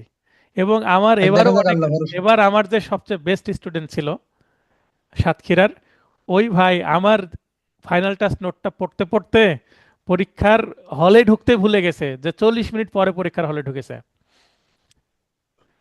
দিয়ে উনি সব আছে। 3 ঘন্টা লিখেছেন, লিখে পাশ করেছেন। কারণ ওনাকে রেডি করেছি আমি, বেস্ট স্টুডেন্ট তো এমনি বলছি না। 3 ঘন্টা লিখে পাশ করছে। আমাদের রাজশাহীরও একজন এরকম হয়েছে, যে উনি 1 নম্বর প্রশ্নের উত্তর লেখার পর ভুল হয়ে গেছে ওনার লেখা, উনি পুরোটা কেটে দিয়েছেন, সেখানে আপনার পুরো 40 মিনিট ওনার শেষ। সাংঘাতিক বিষয়। আমাকে এসে বলছে, স্যার আমার এই ঘটনা ঘটছে, আমি 1 নম্বর প্রশ্নের উত্তর লিখে পরে দেখছি আমি ভুল করে ফেলেছি, পুরোটা কেটে দিয়েছি। কেটে দিয়ে আবার আমি লিখতে শুরু করছি। তার প্রথমে যদি 40 মিনিট লস হয়, তাহলে ওনার কি হলো? প্রায় জি প্রায় জি। ওনার 50 মিনিট লস গেছে। আবার আরেকটা ভাবতে হয়েছে, শুরু হয়েছে, ওনার প্যানিক হয়ে গেছে, পানি খেয়েছেন তারপর লিখছেন। 40 মিনিট ওনার লস হয়ে গেছে। 3 ঘন্টা 10 মিনিট লিখেছেন, তাও উনি পাশ করেছেন এক চান্সে। রিভিউয়ে না, মূল যে রেজাল্ট, 25 অক্টোবরে যে রেজাল্ট হয়েছে সেখানে পাশ করেছে আমার এই স্টুডেন্টগুলো। কারণ আমি ওনাদেরকে এভাবে রেডি করেছি। এবং আমি মুখস্থ করাই না, আমি কখনো মুখস্থ করাই না। এমসিকিউ ব্যাচে দেখছেন না, আমি কনসেপ্ট বুঝিয়ে দিচ্ছি, খুব ডিপে উদাহরণ দিয়ে দিয়ে বুঝিয়ে দিচ্ছি, যেন আইনটা বুঝতে পারেন, প্রশ্ন ঘুরিয়ে পেঁচিয়ে আসলে যেন উত্তর করতে পারেন। আপনার উত্তর করার দক্ষতা তৈরি করে দিচ্ছি, রিটেনে আরো বেশি দক্ষতা তৈরি করব। আপনি 1 নম্বরের যদি কমন না পান, 100 নম্বরের উত্তর করার জন্য দক্ষতা আপনার তৈরি হয়ে যাবে। এমসিকিউ এর জ্ঞান, রিটেনে উত্তর লেখার পদ্ধতি, মেথড আপনাকে শেখানো হবে। এবং আপনাকে এমন কিছু দক্ষতা শেখানো হবে, কিছু সিক্রেট বিষয়, যেগুলো আপনি যে বিপদে আপনি কাজে লাগাতে পারবেন। মানে কিছু সঞ্চয়, অনেকটা রিজার্ভে রাখার মতো, মোটরসাইকেলে তেল রিজার্ভে রাখা হয় না, জি স্যার। জি জি। স্যার। যে যখন শেষ অস্ত্র, আর কোনো উপায় নাই, তখন কি করব, এগুলো শেখানো হয়। কিন্তু শেষে সেগুলো প্রথমে কখনো শেখানো হয় না, কারণ সেগুলো বিপদে পড়লে সেগুলো ব্যবহার করতে হয়, কারণ সেগুলো ব্যবহার করলে পাশের নিশ্চয়তা কম। বুঝতে পেরেছেন? কিন্তু যখন বিপদ হয়ে গেছে, ওই পদ্ধতিও আমরা অ্যাপ্লাই করব। তো লেগে থাকেন। আবারও বলছি, প্রথম দিকে আমি আলোচনা করলাম বিরতির আগে, যে পরিশ্রম না করে কিন্তু লিখিত পাশ করা যাবে না। করতে হবে আর কি। পড়তে হবে, না মানে পড়ে উপায় নাই। আপনি অ্যাডভোকেট হতে চাইলে পড়তে হবে, অ্যাডভোকেট লাইসেন্সের জন্য প্র্যাকটিস করতে হলেও আপনাকে পড়তে হবে। আপনি পড়া ছাড়া এই ওকালতি পেশায় টিকে থাকতে পারবেন না। ভেবেছিলাম যে ল পাস করতে একটু বেঁচে গেলাম, আর করতে হবে না। যারা ল পাস করতে গিয়ে ওই সময় একটু পড়ে আসছেন, তাদের পরিশ্রমটা কম। কিন্তু যারা পরিশ্রম কম করেছেন, সেখানে এখন পরিশ্রম ডাবল হয়ে যাবে। তো যাই হোক, আবারও বলছি, কি দিব কি দিব না সেটা আমাকে দেখতে দেন, অপেক্ষা করেন কি দিব, আমার প্রতি যদি আস্থা থাকে। স্যার আর কি দিবেন, আর কি অবশ্যই দিবেন, অবশ্যই। না, অবশ্যই স্যার, অবশ্যই স্যার। আপনি মেন্টর, আপনি দেখবেন, হান্ড্রেড। আমরা ধৈর্য ধরে তো চালিয়ে যাই। তো এগুলো আমাকে প্রশ্ন করে বিব্রত হওয়ার দরকার নেই, আমাকে বিব্রত করার দরকার নেই। কি দিব কি দিব না সেগুলো আমি দেখছি। আমার নোট এবং নোটের বাইরে আমি আরো কি দিব, ক্লাস টেস্ট নিব, মডেল টেস্ট নিব। মডেল টেস্ট আমার নোট থেকে মনে করেন 50% কমন থাকবে, 50% নতুন প্রশ্ন থাকবে। তার মানে নোটের বাইরেও আমার প্রশ্ন থাকবে, এবং ক্লাস টেস্টেও আমি কিন্তু আনকমন প্রশ্ন দিই। যেমন এখানে ইংলিশে প্রশ্ন দেওয়া আছে, এই ইংলিশটাকে আমি বাংলা করে দিয়ে এই প্রশ্নটা দিয়ে দিলাম, আপনি ধরতে পারছেন কিনা আমি দেখব। এখন the court may at any stage adjourn the hearing of the suit, এটা দিয়ে আমি হুবহু এই প্রশ্নটা আমি দিলাম। নোটের মধ্যে এবং এটার উত্তরও আছে, কিন্তু আমি ক্লাস টেস্টে এটার বাংলা করে দিলাম। তখন আপনি ধরতে পারছেন কিনা সেটা দেখতে হবে। তার মানে আপনাকে ট্রান্সলেশনও ভালো বুঝতে হবে, Bangla to English, English to Bangla. না হলে কিন্তু প্রশ্ন ধরতেই পারবেন না, উত্তর ভুল হয়ে যাবে আমার ওই স্টুডেন্টের মতন। আচ্ছা, এরপরে the court has no jurisdiction to extend time where the petitioner has been negligent and inactive. এটা তামাদি আইন থেকে প্রশ্ন আসছে। দ্য লিমিটেশন অ্যাক্ট এর তামাদির সময় বৃদ্ধি সংক্রান্ত বিধান উল্লেখে বক্তব্যটি ব্যাখ্যা করুন। 2023 সালের প্রশ্ন, 10 নম্বরের জন্য আছে। এটা কিন্তু বেয়ার অ্যাক্টের 5 ধারাকে টার্গেট করে প্রশ্ন আসছে, কিন্তু 5 ধারাতে খুব বেশি তথ্য নাই। এমসিকিউ নোটে দেখবেন 5 ধারাতে বেশি তথ্য নাই, তাহলে এখানে আপনাকে কেস ল লিখতেই হবে। মানে বিগত সালের কেস ল কি, আদালতের রায়, হাইকোর্ট এবং আপিল বিভাগের রায়ের সংক্ষিপ্ত বর্ণনা আপনাকে লিখতে হবে। মামলার নম্বর, মানে মামলার কত সালের মামলা, কোন জায়গায় এটা আছে, ডিএলআর এ আছে না বিএলসিতে আছে, এটার পার্টিদের নাম কি, রহিম বনাম করিম, এরকম। কেস ল কি জিনিস যখন আমি আরো 2-3টা ক্লাস হলে বুঝতে পারবেন যখন পড়াবো তখন। তার মানে এখানে তামাদি আইনের 5 ধারাকে টার্গেট করে প্রশ্ন করেছে, সময় বৃদ্ধি। তো 5 ধারাতে খুব বেশি তথ্য নাই, খুব অল্প তথ্য আছে, 10 নম্বরের জন্য সেটা এনাফ না। তাহলে কেস ল যদি আপনি না লিখেন তাহলে এখানে 10-এর মধ্যে 2 পাবেন সর্বোচ্চ, খালি আইন শুধু জানলে। কেস ল জানলে আপনি আরো বেশি নম্বর পাবেন। তার মানে কিছু কিছু প্রশ্নে কেস ল মাস্ট দিতেই হবে। কোন প্রশ্ন কেস ল দিবেন, কোন প্রশ্নে কেস ল দেওয়াটা অপশনাল, দিলেও হবে না দিলেও হবে, সেগুলো আমি শেখাবো। তাহলে আপনি এমসিকিউ আইন জানবেন, কিন্তু রিটেনে হচ্ছে রাইটিং এর আর্ট আপনাকে শিখতে হবে। আর্ট অফ রাইটিং যদি না শিখতে পারেন, উপস্থাপনা কিভাবে করব সেটা যদি না শিখতে পারেন, তাহলে কিন্তু ভালো হবে না। একটা উদাহরণ দিই, মহিলারা ভালো বুঝবেন। মনে করেন যে বাড়িতে যদি কোনো গেস্ট আসে হঠাৎ, বাসায় নাস্তা দেওয়ার মতন, পরিবেশন করার মতন মানে খুব আহামরি কিছু নাই। তো আপনি যেটাই আছে সেটা যদি একটু ভালোভাবে পরিপাটি করে পরিবেশন করেন, তাহলে কিন্তু দেখতে ভালো লাগবে, ইমপ্রেস হবে সে গেস্ট।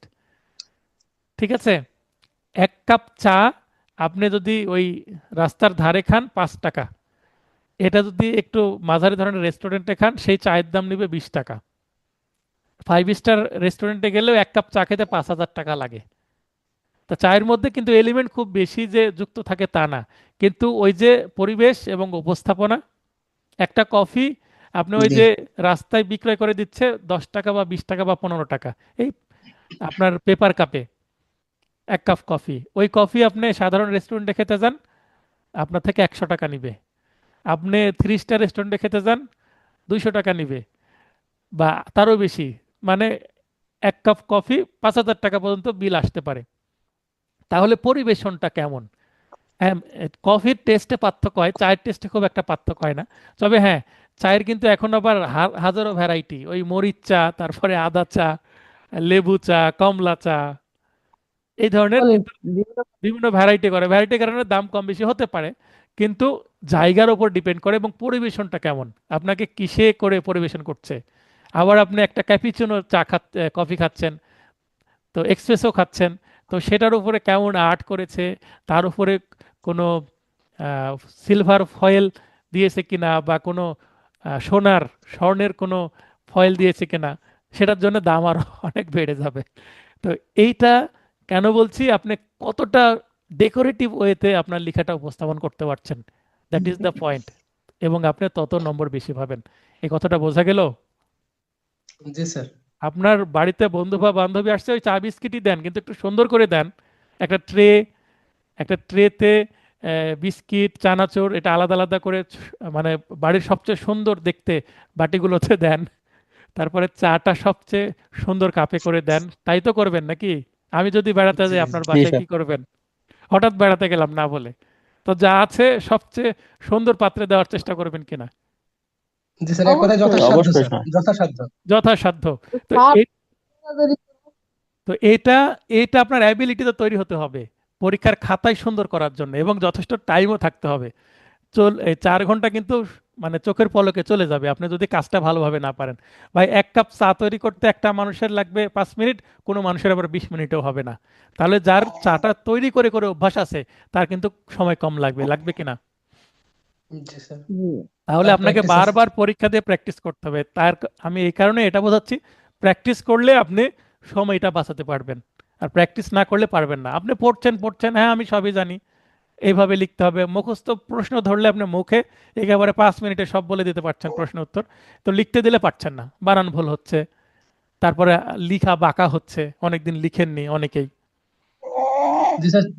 আচ্ছা, সেটাই বলতে চাচ্ছিলাম স্যার, মানে একটা টেনশন ছিল যে অনেক দিনের যে গ্যাপ না লেখার, তাইলে হাতের যে স্লো মোশন হ্যাঁ, সেটাও ঠিক হয়ে যাবে তাই না স্যার, এই সবই ঠিক হয়ে যাবে, আমি তো পরীক্ষা ক্লাস দিতে টেস্ট দিতে? নিব, ক্লাস টেস্ট তো নিবই সপ্তাহে একটা করে।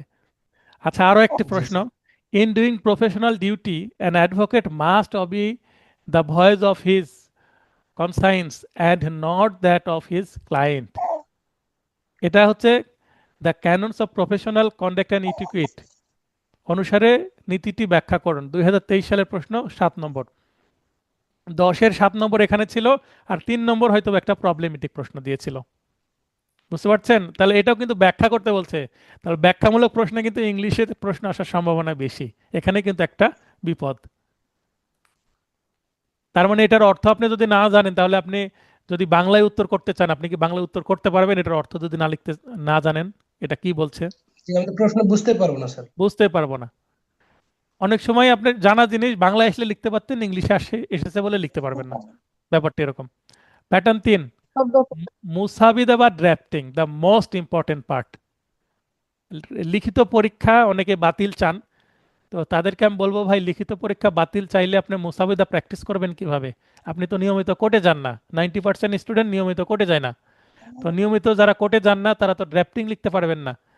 লাইসেন্স পাওয়ার পর কোর্টে গেলে বকাবকি খাবেন, কার? সিনিয়রের। আর সিনিয়রের সাপোর্ট ছাড়া আপনি কোর্টে কাজই করতে পারবেন না তখন, কারণ কিছুই না জেনে যাচ্ছেন আপনি। এই কারণে আমার আমার যেটা লজিক, প্রয়োজনে এমসিকিউ পরীক্ষা বাতিলের জন্য আন্দোলন করতে পারেন। এমসিকিউ বাতিল হতে পারে কিন্তু লিখিত বাতিল হবে না, এটা আমার লজিক। কি কারণে? কি কারণে? নয়েজ হচ্ছে, কারো বাচ্চা আছে বা ঘুমিয়ে গেছেন কেউ? তো এক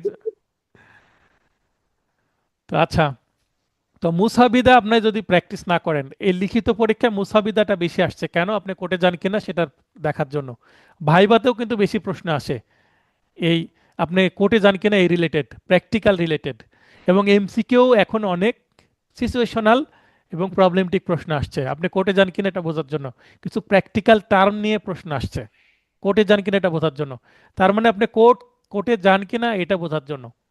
তো যারা কোর্টে যায় তাদের সমস্যা হবে না, কারণ কোর্টে গেলে ড্রাফটিংয়ের আপনি এমনি 50% জানেন, হাজিরা লিখা জানেন, পিটিশন লিখা জানেন বিভিন্ন। এই প্যাটার্নের প্রশ্নে কোনো পরিস্থিতি দিয়ে আইনগত পদক্ষেপ হিসাবে দেওয়ানি মোকদ্দমার আর্জি, লিখিত জবাব, আপিল মেমো, বিবিধ মোকদ্দমা বা মিসকেস, বা যে কোনো দরখাস্ত বা পিটিশন, লিখিত যুক্তিমালা বা আর্গুমেন্ট, এবং ফৌজদারি মামলার ফাইলিং যেমন এজাহার, সাধারণ ডায়েরি, অভিযোগ, নালিশি মামলা বা সিআর মামলা, পিটিশন মামলা, বিবিধ মামলা বা মিসকেস, যে কোনো দরখাস্ত বা পিটিশন, লিখিত যুক্তিমালা বা আর্গুমেন্ট যেটা ক্রিমিনাল আর্গুমেন্ট ইত্যাদি মুসবিদা করতে বলা হয়ে থাকে বা হবে। তো এগুলো যদি আপনি আদালতে দেখে থাকেন আপনার জন্য সহজ। আমি দেখেছিলাম, তাই ড্রাফটিং আসলে আমার খুব আনন্দ লাগতো। আমারও পরীক্ষার ড্রাফটিং ছিল, আমি প্রথমে ড্রাফটিংই লিখেছিলাম, 1 নম্বর প্রশ্নে আমি ড্রাফটিং লিখেছিলাম। এই প্যাটার্ন এর প্রশ্নের উত্তর করার জন্য আইনের পাশাপাশি আদালতে প্র্যাকটিসলব্ধ জ্ঞানের ওপরও ভালো দখল থাকতে হবে। তো আমার নোটের প্রথমেই কি লেখা আছে? প্র্যাকটিসলব্ধ জ্ঞান আছে। আমি তো নিয়মিত আদালতে যাই, প্র্যাকটিস করি, তো এই জ্ঞানটা আপনাদেরকে আমি মুসাবিদায় ভালোভাবে দেওয়ার চেষ্টা করেছি। 10 নম্বরের জন্য ঘটনা বহুল তথ্যসহ একটি বড় পরিসরে আর্জি বা নালিশি মামলা মুসাবিদা উত্তর করার জন্য যথেষ্ট পরিমাণে লিখতে হবে। তবে 5 নম্বরের জন্য অল্প পরিসরে লেখার জন্য দরখাস্তের শুধু হেতুবাদ, লিখিত জবাব, যুক্তিমালা ইত্যাদি মুসাবিদা আসতে পারে। তার মানে 10 নম্বরের জন্য যদি দেয় মুসাবিদা বা ড্রাফটিং, তাহলে আপনাকে আরজি লিখতে বলতে পারে, আপিল লিখতে বলতে পারে, বা ক্রিমিনাল মামলার ক্ষেত্রে নালিশি মামলা লিখতে বলতে পারে। কিন্তু এর কম 6 বা 5 এর জন্য বা 7-এর জন্য যদি আসে তাহলে পিটিশন লিখতে বলবে। এই প্যাটার্নের প্রশ্নের জন্য সাধারণত সর্বোচ্চ 10 নম্বর, তবে 5 থেকে 10 নম্বরও থাকতে পারে। যদি নম্বর বেশি থাকে বেশি লিখবেন, নম্বর কম থাকলে কম লিখবেন, অর্থাৎ যেমন অবস্থা তেমন ব্যবস্থা। প্যাটার্ন 4, ভালো। ঘটনা বা সমস্যামূলক প্রশ্ন। এটা একটা প্যাটার্ন। এই প্যাটার্নের প্রশ্নে কোনো ঘটনা, সমস্যা বা পরিস্থিতি তুলে দিয়ে তার আইনগত ব্যাখ্যা সহ সিদ্ধান্ত জিজ্ঞাসা করা হয়। এই প্যাটার্ন এর প্রশ্নের উত্তর করার জন্য মূল আইনের বিধান সম্পর্কে গভীরভাবে জ্ঞান থাকতে হবে। যেমন দ্য পেনাল কোড 1860 এর প্রশ্ন আসলে কোনো কার্য বা কার্যবিরতি কোনো অপরাধের সংজ্ঞার অন্তর্ভুক্ত হবে। উক্ত ঘটনায় অপরাধীকে কোন ধারায় অভিযুক্ত করা যাবে, কোন অপরাধের নির্ধারিত দণ্ড কি হতে পারে অর্থাৎ সাজা ইত্যাদি। তার মানে পেনাল কোড থেকে যদি প্রবলেমেটিক প্রশ্ন আসে, মনে করেন একটা ঘটনা দিয়ে দিল যেগুলো আমরা উদাহরণের মধ্যে পেয়েছি, পেনাল কোডের উদাহরণগুলো ভালো করে পড়লে পেনাল কোড থেকে যে কোনো প্রবলেমেটিক প্রশ্ন আসলে আপনি উত্তর করতে পারবেন। তো একটা ঘটনা বলে দিল যে এক্স ওয়াইকে এই কাজ করলো, এটা কি হলো? তো এটা খুন হলো না নরহত্যা হলো, তারপরে সাজা কত হবে, এ ধরনের প্রশ্ন করবে। তাহলে আপনি বললেন এত ধারায় এটা খুন, সাজা এত, উত্তর হয়ে গেল 5-এ 5। তো এটা বলার জন্য আপনাকে তো আইনটা জানতে হবে, কারণ আইন তো আর বানিয়ে জি লেখা জি যায় না। আপনার জি ধারাটাও জানতে হবে, কত ধারায় সাজা সেটাও জানতে হবে। তো এটা আপনি মুখস্থ মানে ভালোভাবে বুঝতে হবে, যেমন তেমন ধারাগুলো মুখস্থ রাখতে হবে, নাহলে উত্তর করতে পারবেন না। 5 নম্বরের জন্য অল্প পরিসরে লেখার জন্য ঘটনা, বিচার্য বিষয়, প্রাসঙ্গিক আইন, সিদ্ধান্ত, দণ্ড ইত্যাদি লিখতে হবে। অর্থাৎ প্রবলেমটিক প্রশ্নের যে বেসিক পয়েন্ট সেগুলো 1 নম্বরে ঘটনা, 2 নম্বরে বিচার্য বিষয়, 3 নম্বরে প্রাসঙ্গিক আইন, 4 নম্বরে সিদ্ধান্ত এবং কোনো কোনো ক্ষেত্রে দণ্ড, মানে 5টি পয়েন্ট থাকবে। আর অন্যান্য আইনে দণ্ড থাকবে না, 4টি পয়েন্ট থাকবে। তো আমার নোটে যা বেস্ট যে মেথড সেটা ঘটনা, বিচার্য বিষয়, প্রাসঙ্গিক আইন এবং সিদ্ধান্ত। এই 4টা যদি পয়েন্ট আপনি লিখতে পারেন 5-এ 5 আমি দিব, এবং বার কাউন্সিলও আশা করি এভাবেই নম্বর দিয়ে থাকে, আমার যতটুকু অভিজ্ঞতা। এই প্যাটার্নের প্রশ্নের জন্য সাধারণত 5 নম্বর বরাদ্দ থাকে, তবে 2 থেকে 5 নম্বর পর্যন্ত যে কোনো নম্বর বরাদ্দ থাকতে পারে, মানে মিনিমাম 2 ম্যাক্সিমাম 5। এখানেও যেমন অবস্থা তেমন ব্যবস্থা, অল্প হলে, যেমন আমি বলি, আমি একটা প্রশ্ন পেয়েছিলাম সাক্ষ্য আইন থেকে। বলা হচ্ছে যে কোনো মামলা প্রমাণের জন্য কতজন সাক্ষীর প্রয়োজন হয়, এটা প্রশ্ন এসেছিল। তো আমি লিখেছিলাম দ্য এভিডেন্স অ্যাক্ট 1872 এর 134 ধারা অনুসারে কোনো মামলা প্রমাণের জন্য নির্দিষ্ট সংখ্যক সাক্ষীর প্রয়োজন হয় না, তবে প্রয়োজনে একজন বা অধিক অনেক সাক্ষীরও দরকার হতে পারে। এতটুকুই লিখেছিলাম। 3 নম্বরের জন্য প্রশ্ন এসেছিল। এর থেকে আর কি বেশি লিখবো বলেন? এই প্যাটার্নের প্রশ্নের উত্তর করা প্যাটার্ন 4 এর যে প্রশ্ন, এই প্যাটার্নের প্রশ্নের উত্তর করা সবচেয়ে কিন্তু কঠিন। হ্যাঁ, এটাতে নম্বর পাওয়া যেমন সবচেয়ে বেশি পাওয়া যায়, 5-এ 5ও পাওয়া যায়, তেমনি এটার কিন্তু উত্তর করা সবচেয়ে কঠিন। তবে প্রশ্ন বুঝতে পারলে ও সঠিকভাবে উত্তর করতে পারলে 5 নম্বরের মধ্যে 5 পাওয়াও সম্ভব। এটা কিন্তু সবচাইতে পাশের কারণ হয় এ নম্বরের প্রশ্নগুলো। আপনার 5 নম্বরের জন্য 5 মিনিট সময়ও লাগে না, অর্থাৎ লিখবেন কম, নম্বর বেশি। তাহলে প্রবলেমেটিক প্রশ্ন যত বেশি আসবে এবং আপনার যদি কমন আসে আপনার পাশের সম্ভাবনা তত বেড়ে গেল। তাহলে প্রবলেমেটিক প্রশ্ন অনেকে ভয় পায়, কারণ শব্দের মধ্যেই কিন্তু কি আছে, ভয় আছে। প্রবলেমেটিক প্রশ্ন, প্রবলেম আছে, এই প্রবলেমটা আপনাকে সলভ করতে হবে। এখন ইদানিং সবচেয়ে বেশি প্রবলেমেটিক প্রশ্ন দেওয়ার কারণটা কি? কারণ মক্কেলরা আপনার কাছে আসবে ভাই প্রবলেম নিয়ে, আপনার কাছে এসে বলবে স্যার এই হয়েছে আমার, ওই হয়েছে, আপনাকে প্রবলেম শোনাবে, তাদেরকে শুনবেন আপনি মক্কেলদেরকে, শোনার পরে সমাধান দিবেন, এবং সমাধান শুনে তিনি মামলা করতে চাইলে করবেন, মামলা করার যদি প্রয়োজন থাকে বলবেন, প্রয়োজন না থাকলে মামলা ছাড়াই কোনো বিকল্প পরামর্শ দিয়ে দিবেন। এটা তার মানে আপনাকে মামলা শুধু প্র্যাকটিস করতে হবে তা না, অনেক পরামর্শ দিতে হয়। আপনি যখন আইন পড়তে শুরু করেছেন, যখন প্রচার হতে শুরু করেছে যে আপনি আইন পড়ছেন, তখন থেকে অনেকে কিন্তু আপনার কাছ থেকে আইন জানতে চায়। আর অ্যাডভোকেট হওয়ার পরে যখন কেউ বুঝতে পারবে আপনি টাই পরে বাইরে বের হচ্ছেন অ্যাডভোকেটের মতন গেট আপ নিয়ে, তখন রাস্তা ঘাটে গাড়িতে ঘোড়াতে সব জায়গায় মানুষ আপনাকে প্রশ্ন করবে, তাদের প্রবলেম বলবে এবং সলিউশন চাইবে। কত রাস্তাঘাটে রিক্সা রিক্সা যখনই মানুষ বুঝতে পারে আমি অ্যাডভোকেট, সঙ্গে সঙ্গে পরামর্শ নিয়ে নেয়। তো এই ধরনের ফ্রি পরামর্শ আপনাকে অনেক দিতে হবে। ডাক্তার এবং অ্যাডভোকেট আমরা 24 ঘন্টা ডিউটি পালন করি। আর রাত্রে ভোরবেলাও ফোন আসে অনেক সময়, কারণ মানুষ বিপদে পড়েছে, ভোরবেলাও ফোন দেয়, দিয়ে পরামর্শ নেয়। তো এগুলো অভ্যস্ত হয়ে যাবেন। তাহলে প্রবলেম মানুষ আপনাকে বলবে, সেটার সলিউশন দিতে হবে। তেমনই প্রবলেমেটিক প্রশ্ন আসলে এটার সমাধান কি হবে, আপনাকে উত্তর লিখতে হবে। সমস্যামূলক প্রশ্নের উত্তর করার জন্য ভাবতে হবে বেশি, লিখতে হবে কম। এ কথার অর্থ কি, কে বলতে পারবেন? আমি বলছি যে প্রবলেমেটিক প্রশ্নর উত্তর করার জন্য আপনাকে ভাবতে হবে বেশি, পরীক্ষার হলে ভাবতে হবে বেশি, পরীক্ষার হলে লিখতে হবে কম। এর অর্থ কি এবং কেন এই কথা বলছি এটা ব্যাখ্যা করেন। স্যার, বলেন। প্রশ্নটা অনেক ভালো করে পড়ে নিতে হবে আগে, দিয়ে ওই যে প্রবলেমেটিক প্রশ্ন যেহেতু, সেহেতু প্রশ্নটা পড়ে বুঝতে হবে যে আমি প্রশ্নটা সঠিক ধরতে পারলাম কিনা, সেই অনুযায়ী লিখতে হবে স্যার। এটাই হ্যাঁ, তো, এছাড়া আর এখন। এটাই। তাহলে কথাটা লেখা সঠিক আছে না? জি স্যার। আমার গল্পে গল্পে যেমন পড়াচ্ছে, নোটের প্রথম অংশ কিন্তু গল্প গল্প দিয়ে শুরু হয়েছে। আমি প্রথমে যদি কঠিন কঠিন জিনিস দিয়ে দিই আপনার কিন্তু নোটটা বোরিং হয়ে যাবে।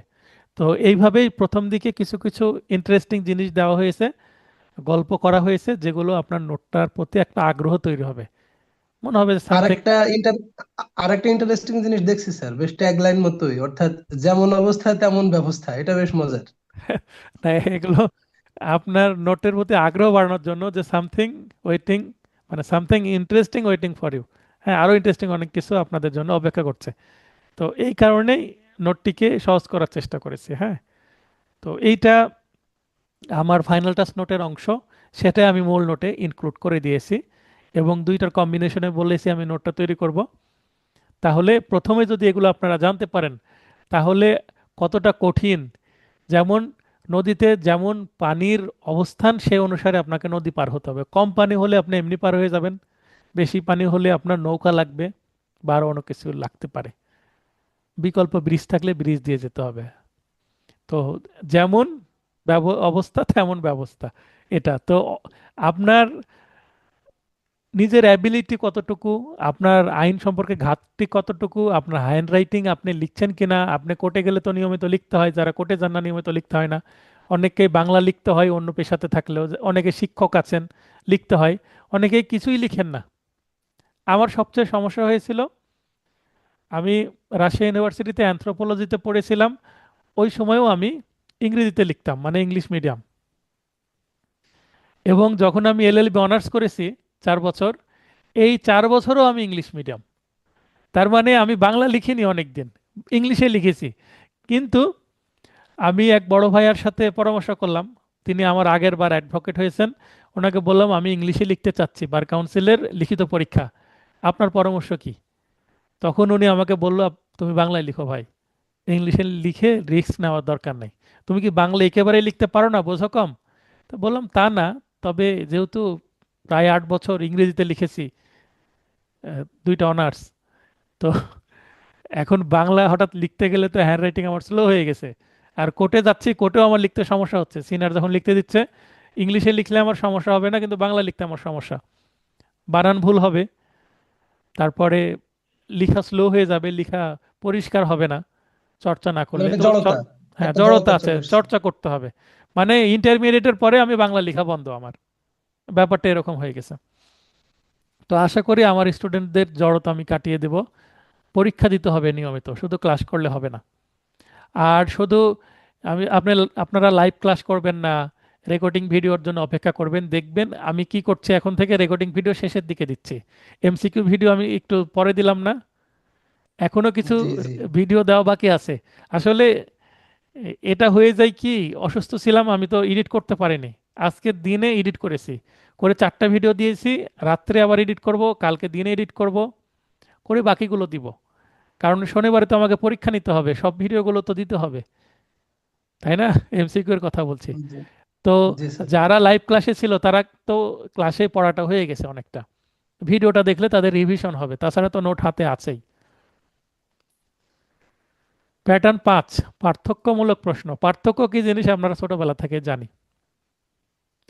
এই প্যাটার্নের প্রশ্নে 2টি বা 3টি টপিকের মধ্যে পার্থক্য লিখতে আসে। 2টি টপিকের মধ্যে যদি পার্থক্য লিখতে আসে তাহলে ভালো, যেমন চুরি ও ডাকাতির মধ্যে পার্থক্য লিখুন, সহজ। কিন্তু যদি বলে চুরি, দস্যুতা এবং ডাকাতির মধ্যে প্রশ্ন লিখুন, মানে 3টা টপিক তুলে দিয়ে বললো পার্থক্য লিখুন, এটাও আসতে পারে। এটা জানলেও এটা উপস্থাপন কিভাবে করব এটা ভাবতেই আপনার কয়েক মিনিট চলে যাবে। কিন্তু আমার নোটে জি এটাও জি শেখানো হয়েছে। এটা কিন্তু একটা রেয়ার কেস, কিন্তু আসতে পারে। এই প্যাটার্নের প্রশ্নের উত্তর করার জন্য মূল আইনের বিধান সম্পর্কে গভীরভাবে জ্ঞান থাকতে হবে। সিলেবাসভুক্ত 7টি আইনের বিভিন্ন টপিকের বিষয়ে কনসেপ্ট পরিষ্কার থাকতে হবে, যেটা আমি করাচ্ছি আপনাদেরকে।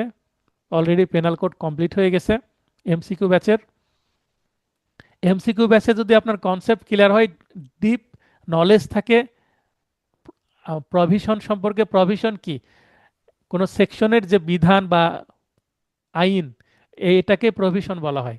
প্রভিশনের বাংলা হচ্ছে বিধান। তো কোনো সেকশনের প্রভিশন সম্পর্কে যদি ডিপ নলেজ থাকে আপনার এমসিকিউ নোট থেকে, এমসিকিউ ক্লাস থেকে, তাহলে আপনি রিটেনে খুব সহজেই প্রস্তুতিটা আপনার হয়ে যাবে। এমসিকিউ যদি প্রপার প্রস্তুতি হয়, প্রপার প্রিপারেশন হয়, তাহলে আপনি রিটেনের জন্য 80% এগিয়ে আছেন। তার মানে 20% জাস্ট কিভাবে লিখবেন, পরিবেশন করবেন কিভাবে, মানে বাসাতে খাবার আছে, জাস্ট সেটা আপনাকে পরিবেশন করতে হবে। রিটেন পরীক্ষার প্রস্তুতি মানে পরিবেশন শেখানো হয়, অন্য কিছুই না। আইন আপনাকে এমসিকিউ ব্যাচেও শিখিয়ে আসতে হবে।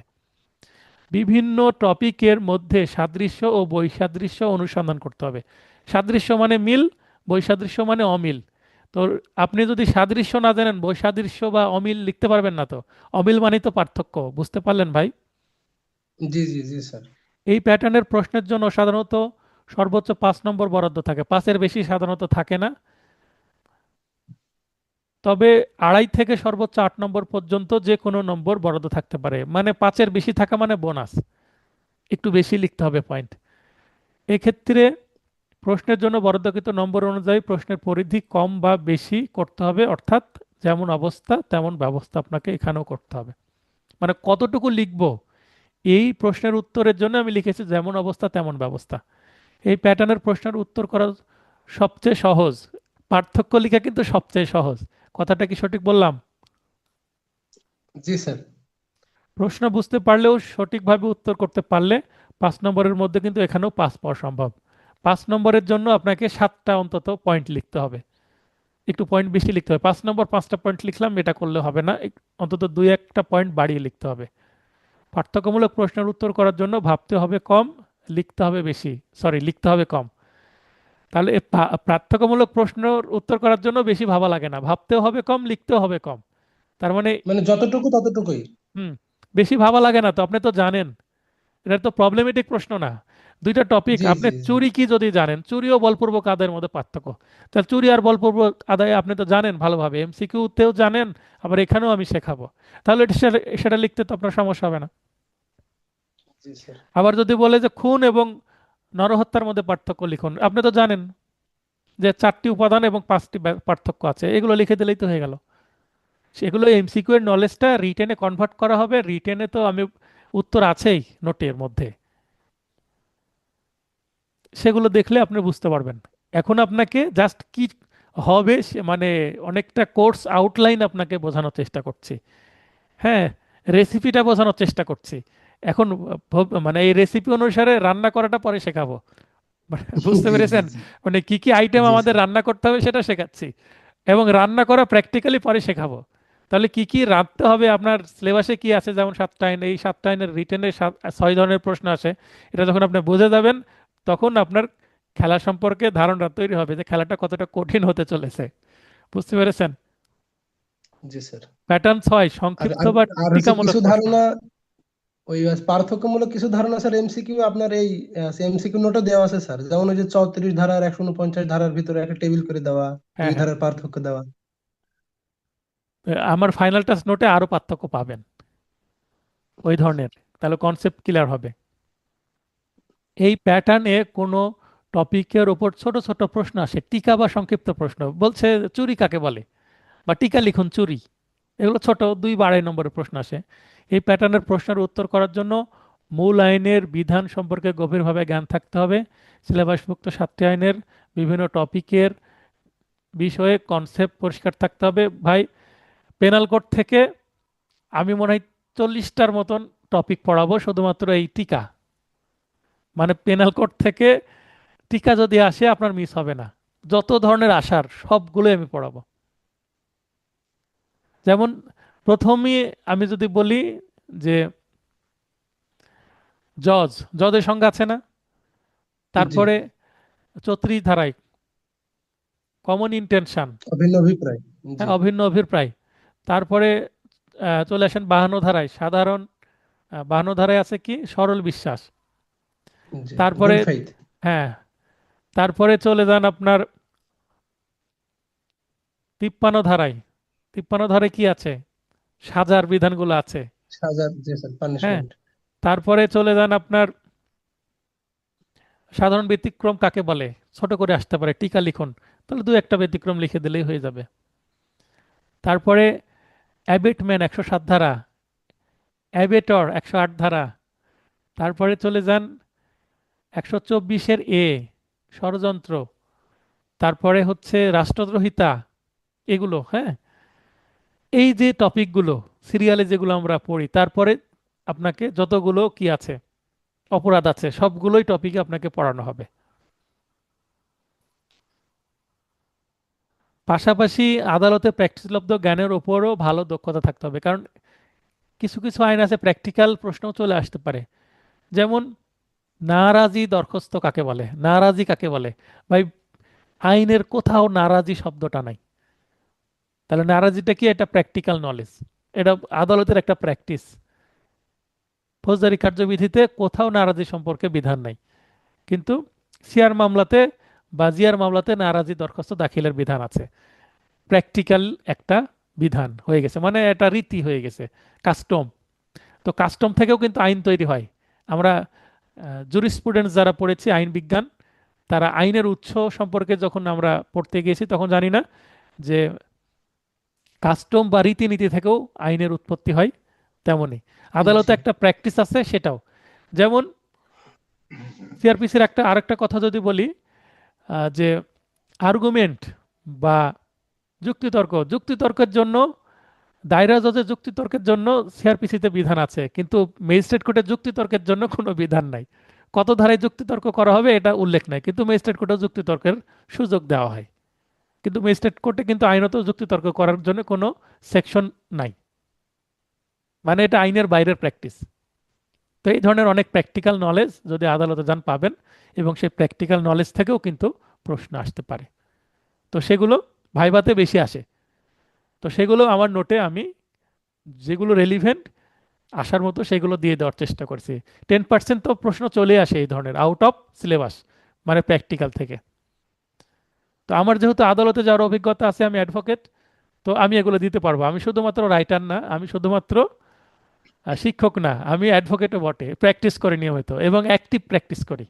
আমি সিভিল প্র্যাকটিস করি, ক্রিমিনাল প্র্যাকটিস করি। সিভিল ক্রিমিনালের বাইরে আরও একটা প্র্যাকটিস আছে, সেটা হচ্ছে কর্পোরেট। আমি কর্পোরেট প্র্যাকটিসও করি। তো এগুলো আপনাদেরকে বোঝাবো আমি। এবার যারা অ্যাডভোকেট হবে তাদের জন্য প্রথম একটা কোর্স নতুন চালু করব, সেটা হচ্ছে অ্যাডভোকেট ট্রেনিং কোর্স। তো সেই কোর্সে এই জিনিসগুলো আরও শেখানোর চেষ্টা করব। অনেকেই বলে যে কোন সাইডে প্র্যাকটিস করেন, সিভিল না ক্রিমিনাল? তো সিভিল ক্রিমিনালের বাইরেও তো আর একটা আছে, কর্পোরেট। এটা অনেকেই উল্লেখ করে না, এবং এটাই সবচেয়ে ভালো প্র্যাকটিস। কোর্টেও যাওয়া লাগে না, কর্পোরেট প্র্যাকটিস করলে আপনি যদি ভালো প্র্যাকটিস করেন, ভাই বাড়িতে বসে 3-4 লাখ টাকা মাসে ইনকাম হবে। আপনি 2-3 বছর স্যার, পরেই প্র্যাকটিসে যেতে পারবেন। স্যার কর্পোরেট কি স্যার আপনার ওই যে মানে ইনকাম ট্যাক্স, তারপরে আপনার ব্যাংক বিমা অফিস ইনকাম আদালতের ট্যাক্স, ব্যাংকের কাজ করা, আপনি বিভিন্ন এফিডেভিট তৈরি করে দিলেন, বিভিন্ন এগ্রিমেন্ট তৈরি করে দিলেন, আপনি বাসায় বসে বিভিন্ন কোম্পানির কাজ করবেন। আচ্ছা, ব্যাংক ব্যাংক নতুন নতুন প্রোডাক্ট লঞ্চ করে, সেগুলোর টার্মস অ্যান্ড কন্ডিশন আপনি লিখে দিলেন। বুঝতে পারলেন না? জি জি জি নতুন স্যার। কোম্পানি তৈরি করছে, তাদের কি তৈরি করতে হবে? লিমিটেড কোম্পানি করতে গেলে তাদের যে মেমো, সেগুলো রেডি করে দিলেন। জি মেমোরান্ডাম। জি জি। হ্যাঁ, তো এগুলো কর্পোরেট লয়ারের কাজ, এখানেও ভালো ইনকাম আছে। তো এগুলো অনেকে জানে না, কিন্তু এগুলো এলিট প্র্যাকটিস, বুঝতে পারলেন? জি তারপর লিগ্যাল নোটিশ পাঠানোর জন্য কোর্টে যাওয়ার তো দরকার হয় না। তো এগুলো আমি শেখাবো আপনাদেরকে। এই প্যাটার্নের প্রশ্নের জন্য, কোন প্যাটার্ন? সংক্ষিপ্ত বা টিকামূলক প্রশ্ন সাধারণত সর্বোচ্চ 5 নম্বর থাকে, তবে 1 নম্বরের জন্য আসতে পারে, 1 থেকে 5 নম্বর পর্যন্ত বরাদ্দ থাকতে পারে। এক থাকাটা রেয়ার, 1.5 নম্বর, 2 নম্বর, 2.5 নম্বর সবচেয়ে বেশি থাকে। আবারও বলছি, 2.5 নম্বর সবচেয়ে বেশি থাকে। কয়ে তুলে দেয়, চার, 5টি দিল বা 4টি দিল, যে 4টির টিকা লিখতে বলো, 4 × 2.5 = 10, 10 হয়ে গেল কয়ের জন্য। ক্ষয় দিলে দিয়ে দিল 5 নম্বরের প্রবলেমেটিক প্রশ্ন, তাহলে 15 কমপ্লিট হয়ে গেল। এক্ষেত্রে প্রশ্নের জন্য বরাদ্দকৃত নম্বর অনুযায়ী পরিধি কম বা বেশি করতে হবে, অর্থাৎ যেমন অবস্থা তেমন ব্যবস্থা।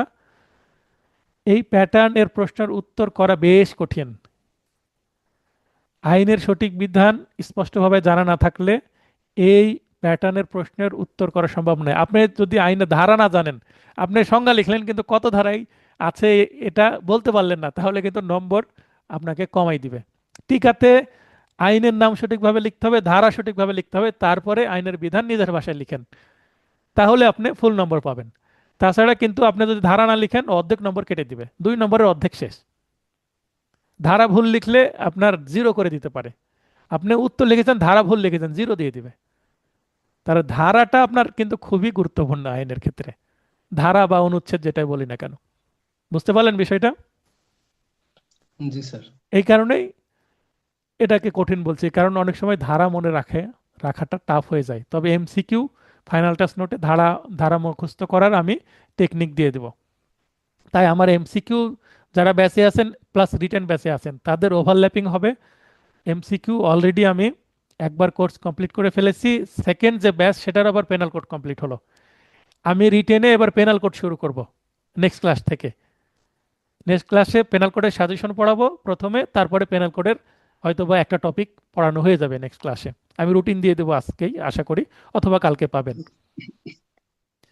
তো যারা এমসিকিউ ব্যাচে আছেন তারাই রিটেন ব্যাচে যদি থাকেন, তাহলে ওভারল্যাপিং হবে, অর্থাৎ পড়াটা বারবার রিভিশন হবে, এবং যেটা বারবার পড়বেন সেটা মাথায় বেশি থাকবে। এটা তো কমন সেন্সের বিষয়।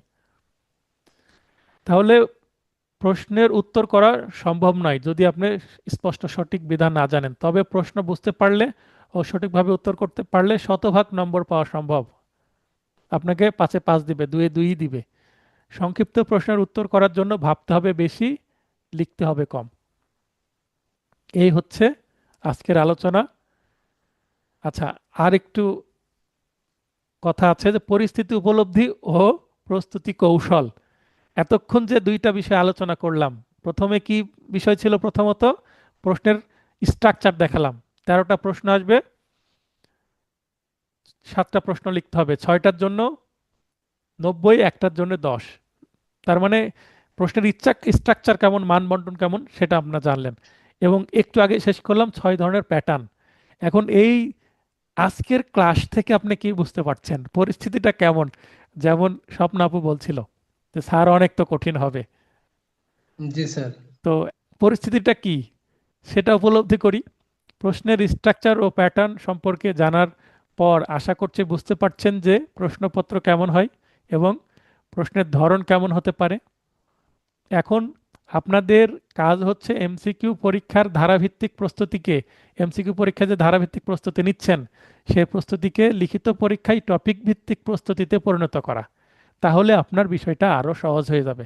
কারণ যেটা আপনি ধারার থেকে জানতে পারছেন, সেটা যখন লিখিততে টপিক ভিত্তিক প্রস্তুতিতে কনভার্ট করে ফেলতে পারবেন, তখন আপনার কাজটা সহজ হয়ে গেল। তার মানে 80% কাজ আপনি ডান হয়ে গেল। মূল বই ও আমার নোটগুলো পড়তে থাকুন। মূল বই যদি থাকে ভালো, না থাকলেও আমার নোট দিয়ে হয়ে যায়। আমার নোট এভাবে আমি তৈরি করি। তাহলে আমার নোট বলতে এমসিকিউ 2টা নোট, একটা দিয়েছে আরও একটা দিব, এবং রিটেন একটা নোট, এই 3টা নোট হলে হবে। রিটেন 2টা নোট দিব না, একটা নোটই দিব আমি। বাজারের একটি ভালো মানের গাইড হতে বিগত সালের প্রশ্নের সমাধান দেখুন। আপনারা চাইলে বাজারের যে কোনো একটা গাইড কিনতে পারেন, এটা অপশনাল। গাইড না কিনলেও সমস্যা নাই। এভাবে একটু গবেষণা করলে মোটামুটি উপলব্ধি করা যায় যে উপরিল্লিখিত 6 প্যাটার্ন এর প্রশ্নগুলো কোন আইন হতে কিভাবে সেট হতে পারে। এই আজকের আলোচনার পর যদি আপনি বিগত সালের প্রশ্নের কালেকশনগুলো দেখেন, আমি প্রশ্নের কালেকশন আপনাদেরকে পিডিএফ দিয়ে দেব। বিগত সালের অনেক প্রশ্নের কালেকশন আমার কাছে আছে, সবগুলো দিয়ে দেবো সাল অনুসারে, তাহলে আপনারা বুঝতে পারবেন। তবে আগে দিব না, একটু পরে দিব, নাহলে ভয় পেয়ে যাবেন। আগে সাজেশন দিব, তারপরে দিব। অতএব সংক্ষিপ্ত সাজেশনের উপর নির্ভর না করে সিলেবাসভুক্ত প্রায় সকল টপিকের উপর প্রস্তুতি গ্রহণ করতে হবে, এবং সেটাই আপনাদেরকে বলছি যে প্রস্তুতি গ্রহণ করুন। তার মানে আমি একটা ব্রড সাজেশন দিব প্রথমে, এবং পরীক্ষার আগে একটা পিডিএফ শর্ট সাজেশন দিব। যদি পাস করার মতো প্রশ্ন কমন পেয়ে যান তবে তো ভালোই, লিখে আসবেন, পাস করে যাবেন। কিন্তু যদি পাস করার মতো প্রশ্ন কমন না পান, মানে প্রশ্ন খুবই যদি কঠিন হয়, তবে এমসিকিউ পরীক্ষার প্রস্তুতির সময় জানা বিষয়গুলো হতে যেন মোটামুটিভাবে উত্তর করে আসতে পারেন। অর্থাৎ আপনি একটা টপিক পড়লেন না, একটা আনকমন টপিক আপনার আসছে পরীক্ষায়, কিন্তু আপনার এমসিকিউ এই বিষয়ে আপনার জানা ছিল কিছু আইন, কিছু ধারা, তাহলে সেটাই আপনার বানিয়ে রিটেনে লিখে আসতে হবে। বুঝতে পারলেন কি বোঝাচ্ছি? জি স্যার। সে বিষয়ে ব্যাকআপ পরিকল্পনা থাকতে হবে, এটাকে বলে ব্যাকআপ প্ল্যান, রিজার্ভে রাখা প্ল্যান। যে আপনি সব টপিক তো আর পড়া যাবে না, সব টপিক পড়তে গেলে আপনার 2 বছরও শেষ করা যাবে না। তো আমি 3 মাসে যেহেতু কোর্স শেষ করব, তাহলে আমাকে সাজেশন দিয়ে টপিক কমিয়ে দিতে হবে। তারপরও অপশন থাকে, আপনি উপরেরটা না পারলে নিচেরটা আপনি লিখতে পারবেন। প্রতিটা আইন থেকে অন্তত 2টা করে প্রশ্ন আসছে। সবার জন্য শুভকামনা রইল। এখন শুভকামনা ছাড়া তো এই মুহূর্তে ক্লাস শেষে আর কিছু বলতে পারছি না। আর জি স্যার। যতটুকু পরিস্থিতি বুঝলেন, এখন নিজেকে প্রস্তুত করতে হবে যে আপনার কতটুকু অ্যাবিলিটি আছে, সে অনুসারে যে অল্প পড়ে বেশি বুঝতে পারে এবং হ্যান্ডরাইটিং ফাস্ট, একটু পরিষ্কার, সে একটু অ্যাডভান্টেজ পাবে। হাতের লেখা ভালো হলে কি বেশি নম্বর পাওয়া যায়? ডেফিনেটলি। আপনি হাতের লেখা ভালো, এটা তো আপনার গুণ, আপনি তো বেশি নম্বর পাবেন। ভালো হাতের লেখা দেখলে তো আমারই নম্বর বেশি দিতে ইচ্ছা করবে, সবারই দিতে ইচ্ছা করবে। আর হাতের লেখা খারাপ কিন্তু স্পষ্ট, সেক্ষেত্রে নম্বর একটু কম পেলেই আপনার ফেলের কারণ হবে না। আমার হাতের লেখাও খুব একটা ভালো না, আমি এক চান্সে পাশ করেছি, সমস্যা হয়নি। আমার ফ্রেন্ড সার্কেলের মধ্যে এমনও একজনের লেখা আছে যে আমি নিজে তার লেখা পড়তে পারবো না, এবং আমরা গ্রুপ ডিসকাশন করে পড়তাম, পরীক্ষা দিতাম, নিজেরা প্রশ্ন তৈরি করতাম, পরীক্ষা দিতাম, আমার খাতা তাকে দিয়ে দেখাতাম, তার খাতা আমি দেখতাম, এভাবে। তো তার খাতা আমি দেখতে এসে আমি নিজে পড়তে পারছিলাম না। তো আমি যে লাইনগুলো পড়তে পারিনি লাল কালি দিয়ে দাগ দিয়ে রাখছি, এবং পরের দিন আমার ফ্রেন্ডকে যে বলছে, দোস্ত তুমি এখানে কি লিখেছো, তুমি পড়ে আমাকে শোনাও, তারপর আমি নম্বর দিই এই প্রশ্নের উত্তরে। তা সে নিজের লেখা নিজে পড়ে পড়ে শোনাতে পারছে না। বুঝতে পারছেন সিচুয়েশনটা কি? জি জি জি জি জি। তারপরও সেই বন্ধু এক চান্সে পাশ করেছে এমসিকিউ রিটেন ভাইবা আমাদের সাথেই, এবং সে ভালো প্র্যাকটিস করছে। এবং রাজশাহী কোর্টে আচ্ছা। আমরা কয়েক বন্ধু খুব ভালো প্র্যাকটিস করছি, তার মধ্যে সেও। মানে তার হাতে লেখা সে নিজে পড়ে ভালোভাবে বুঝতে পারে না, তাও সে পাশ করেছে।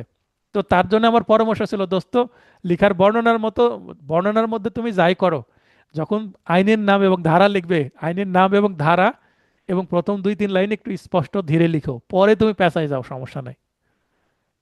তো এটা আপনাদেরকে আমি বুদ্ধি শিখাচ্ছি না, তার জন্য ছিল, কারণ তার হাতের লেখা খারাপ, সে কি করবে?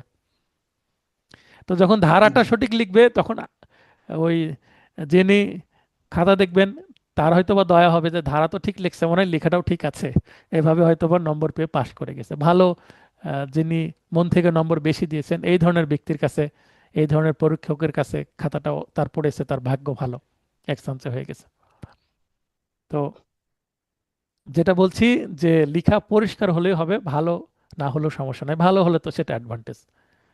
আচ্ছা, এরপরে আমরা স্যার। আগামী ক্লাসে যেটা পড়বো সেটা হচ্ছে বার লিখিত এক্সক্লুসিভ সাজেশন 2026। তো এক্সক্লুসিভ সাজেশনে প্রথমে 7টা সাবজেক্টের সাজেশন থাকবে। 7টা সাজেশনের পরে আমি পেনাল কোড, প্রথমে পেনাল কোডের সাজেশন থাকবে, আইন 1 পেনাল কোড, যেমন এখানে আছে বার কাউন্সিল এক্সক্লুসিভ সাজেশন আইন 1 দ্য পেনাল কোড। হ্যাঁ, এভাবে শুরু হবে। তো পেনাল কোডের এই যে আইন এক প্যাটার্ন একে কি বিষয়ভিত্তিক বর্ণনামূলক প্রশ্ন আমরা আজকে যেটা শিখলাম। তো এই প্যাটার্ন একের জন্য আমাকে কোন কোন টপিকে কয়টা প্রশ্ন পড়তে হবে, প্যাটার্ন দুইয়ের জন্য প্যাটার্ন দুই, এভাবে প্রতিটা আইনের 6টা প্যাটার্নে কি কি প্রশ্ন আমাদের পড়তে হবে এগুলো দেওয়া আছে। বুঝতে পেরেছেন সাজেশনের জি যে স্ট্রাকচার সেটা বুঝতে পারলেন, সাজেশন কিভাবে থাকবে। জি জি আইন একে আমি পেনাল কোড রাখছি, আইন দুইয়ে রাখবো বার কাউন্সিল অংশ। এইভাবে আমি 7টা আইন দিয়েছি এবং 7টা আইনের আইন এক প্যাটার্ন এক, আইন এক প্যাটার্ন দুই, আইন এক প্যাটার্ন তিন, এভাবে প্যাটার্ন 6 পর্যন্ত এই প্যাটার্ন অনুসারে আমার সাজেশনটা সাজানো হয়েছে। কারণ প্যাটার্ন ধরতে পারলে আপনি প্রস্তুতি বা প্রিপারেশন নেওয়াটা সহজ হবে।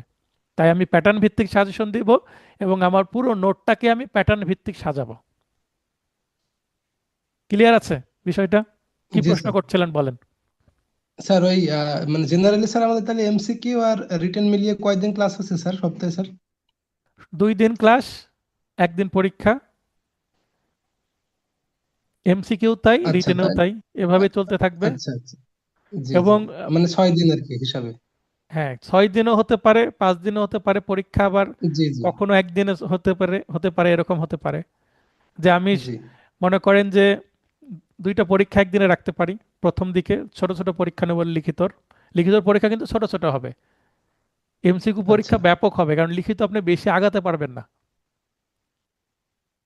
জি। লিখিত ধীরে ধীরে আবার আগাবো। আমরা এতগুলো ছাত্র লিখে আপনাকে পাঠাবো, সেগুলো তো আপনাকে দেখতে হবে। আমাকে দেখতে হবে এবং লিখিত তো খাতা আমাকে দেখতেই হবে, লিখিত না দেখলে সাপোর্ট দিতে পারবো না। আমি এমসিকিউ দেখবো, আমার ল্যাপস আর হবে না। কি কারণে? আপনাদের এমসিকিউ খাতা দেখা 2-1টা পেন্ডিং হয়ে গেছে, যে ভাইবা ব্যাচ শুরু হয়ে গেল। বার কাউন্সিল তো মনে করেন যে মেরে ফেলবে আমাদের, এত জি প্রেসারে জি রাখছে। কারণ যদি একটা সুনির্দিষ্ট ক্যালেন্ডার ফলো করে পরীক্ষাগুলো হয়, ভাই এমসিকিউ ভাইবা শেষ করার পরে এমসিকিউ কার্যক্রম শুরু হবে।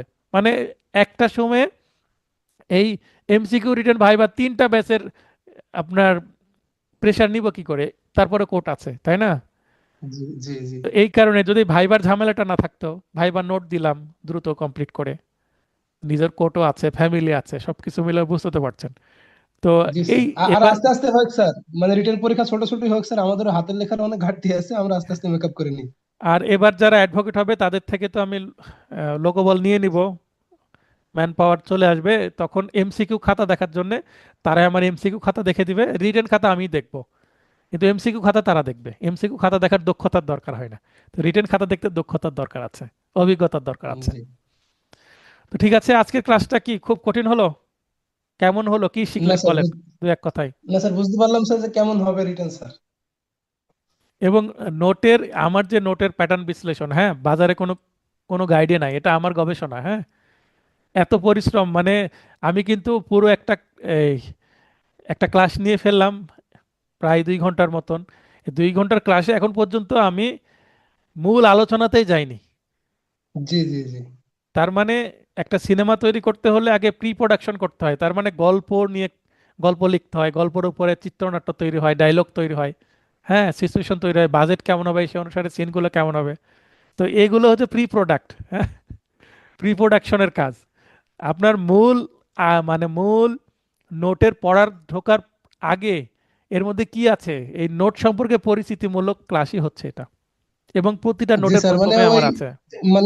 মানে মূল বই পড়ার আগে মুখবন্ধ বা উৎসর্গ, মানে সেইগুলো পড়ার মতো আর কি। হ্যাঁ প্রথমে অংশ মানে দুটি কথা, জি জি দুটি কথাই জি হলো জি দুটি। 2টা বিষয়। জি কারণ এটা না জানলে আপনি বুঝতে পারবেন না ভাই সিচুয়েশন কি। এবং অনেক গাইডে কিন্তু এটা বলা নাই বলে অনেকে বুঝতে পারে না। একটা গাইড কিনে নিয়ে আসলো, আমি নিজেই যেমন আমি যখন প্রস্তুতি নিয়েছি একটা গাইড কিনে নিয়ে আসলাম, নিয়ে এসে কোথা থেকে কিভাবে শুরু করবো বুঝতে পারছিলাম না। কিন্তু আমি যখন এই যে একটা ক্লাস করলাম, আপনি ওভারঅল সিচুয়েশন আপনাকে কিন্তু বুঝিয়ে দিয়েছি আমি। হ্যাঁ আপনি কিন্তু জি স্যার। পুরো পুরো একটা লিখিত পরীক্ষার প্রিপারেশন এবং পরীক্ষা দেওয়া পর্যন্ত একটা স্বচ্ছ ধারণা পেয়েছেন কিনা, জি স্যার। যে কি পড়তে হবে কিভাবে পড়তে হবে, এটা এখন সাজেশন পড়লে তো আরো ভালো বুঝতে পারবেন। কিন্তু সাজেশনে কিভাবে সাজেশনের স্ট্রাকচার আছে সেটাও বলা আছে। এবং আমি এই প্রথম প্রশ্ন করতে চাইলে জাস্ট মাইক অন করলেই হবে, পারমিশন নেওয়ার দরকার নাই, সবার মাইক অন করার সুযোগ করে দিয়েছি। যে আজকের আলোচনা থেকে কি শিখতে পারলেন বা কোনো সমস্যা হলো কিনা। ওমর খায়ের ভাই ঘুমিয়ে আছে দেখছি, হ্যাঁ আসলে এটাই তো, কিন্তু কি শুনছেন উনি। সুন্দর ঘুমাচ্ছি। তো এখানে দেখেন আমি কষ্ট করে কিন্তু বসে আছি, সারাদিন ভিডিও এডিট করলাম, নোট নোটের কাজ করছি, এই এই চেয়ারে বসে কম্পিউটারের সামনে। হ্যাঁ, কোর্ট থেকে ফিরে দুপুর থেকে এই কম্পিউটারে বসে আছি। হ্যাঁ, দুপুরের খাইনি ঠিকভাবে, নাস্তা করে আছি, রাতের খাবারটা এখন খাবো। আমি কিন্তু আপনাদের জন্য পরিশ্রম করছি, আপনারা যদি আমার মতো পরিশ্রম করেন এক চান্সে পাস না করে কোনো উপায় নাই। তবে হ্যাঁ, অ্যাকচুয়ালি চেয়ারে বসলে ঘুমটা কম ধরে, আর বিছানায় গেলে ঘুম ধরে। আমার এরকম হয়, আমি সেজন্য বিছ- আবার চেয়ারে আসছি। বিছানায় যেতে সমস্যা নাই, বিছানায় যেতে সমস্যা নাই। শোনেন, কোনো জায়গায় মিস হয়ে গেলে ভিডিওতে তো পাবেন। তো এই যে উনি ক্লাসে উপস্থিত আছেন, এটাই সবচেয়ে বড় বিষয়। আর অনেকেই কিন্তু এই সময় অনেক কাজে ব্যস্ত আছে, আপনারা পড়াশোনার মধ্যে আছেন, তাই না? এই 2 ঘন্টা আপনাদেরকে কি পড়াশোনার মধ্যে রাখলাম না, 2-2.5 ঘন্টা? এটার জন্যই তো আপনি জি, পাশ করবেন। আমি কষ্ট দিচ্ছি, ইনশাআল্লাহ। অন্য গল্প করে তো আর কষ্ট দিচ্ছি না, পড়াশোনার গল্প করেই কষ্ট দিচ্ছি। তো ঠিক আছে, ভালো থাকবেন। আমি রুটিন দিয়ে দিব। আপনার সাথে থাকলে অবশ্যই এক সাহস পাই। হ্যাঁ, আমি রুটিন দিয়ে দিব, রুটিন অনুসারে ক্লাস হবে, এমসিকিউর মতো রুটিন দিয়ে দেবো খুব শীঘ্রই। সবার সুস্বাস্থ্য কামনা করে ক্লাসটি শেষ করছি। শুভরাত্রি।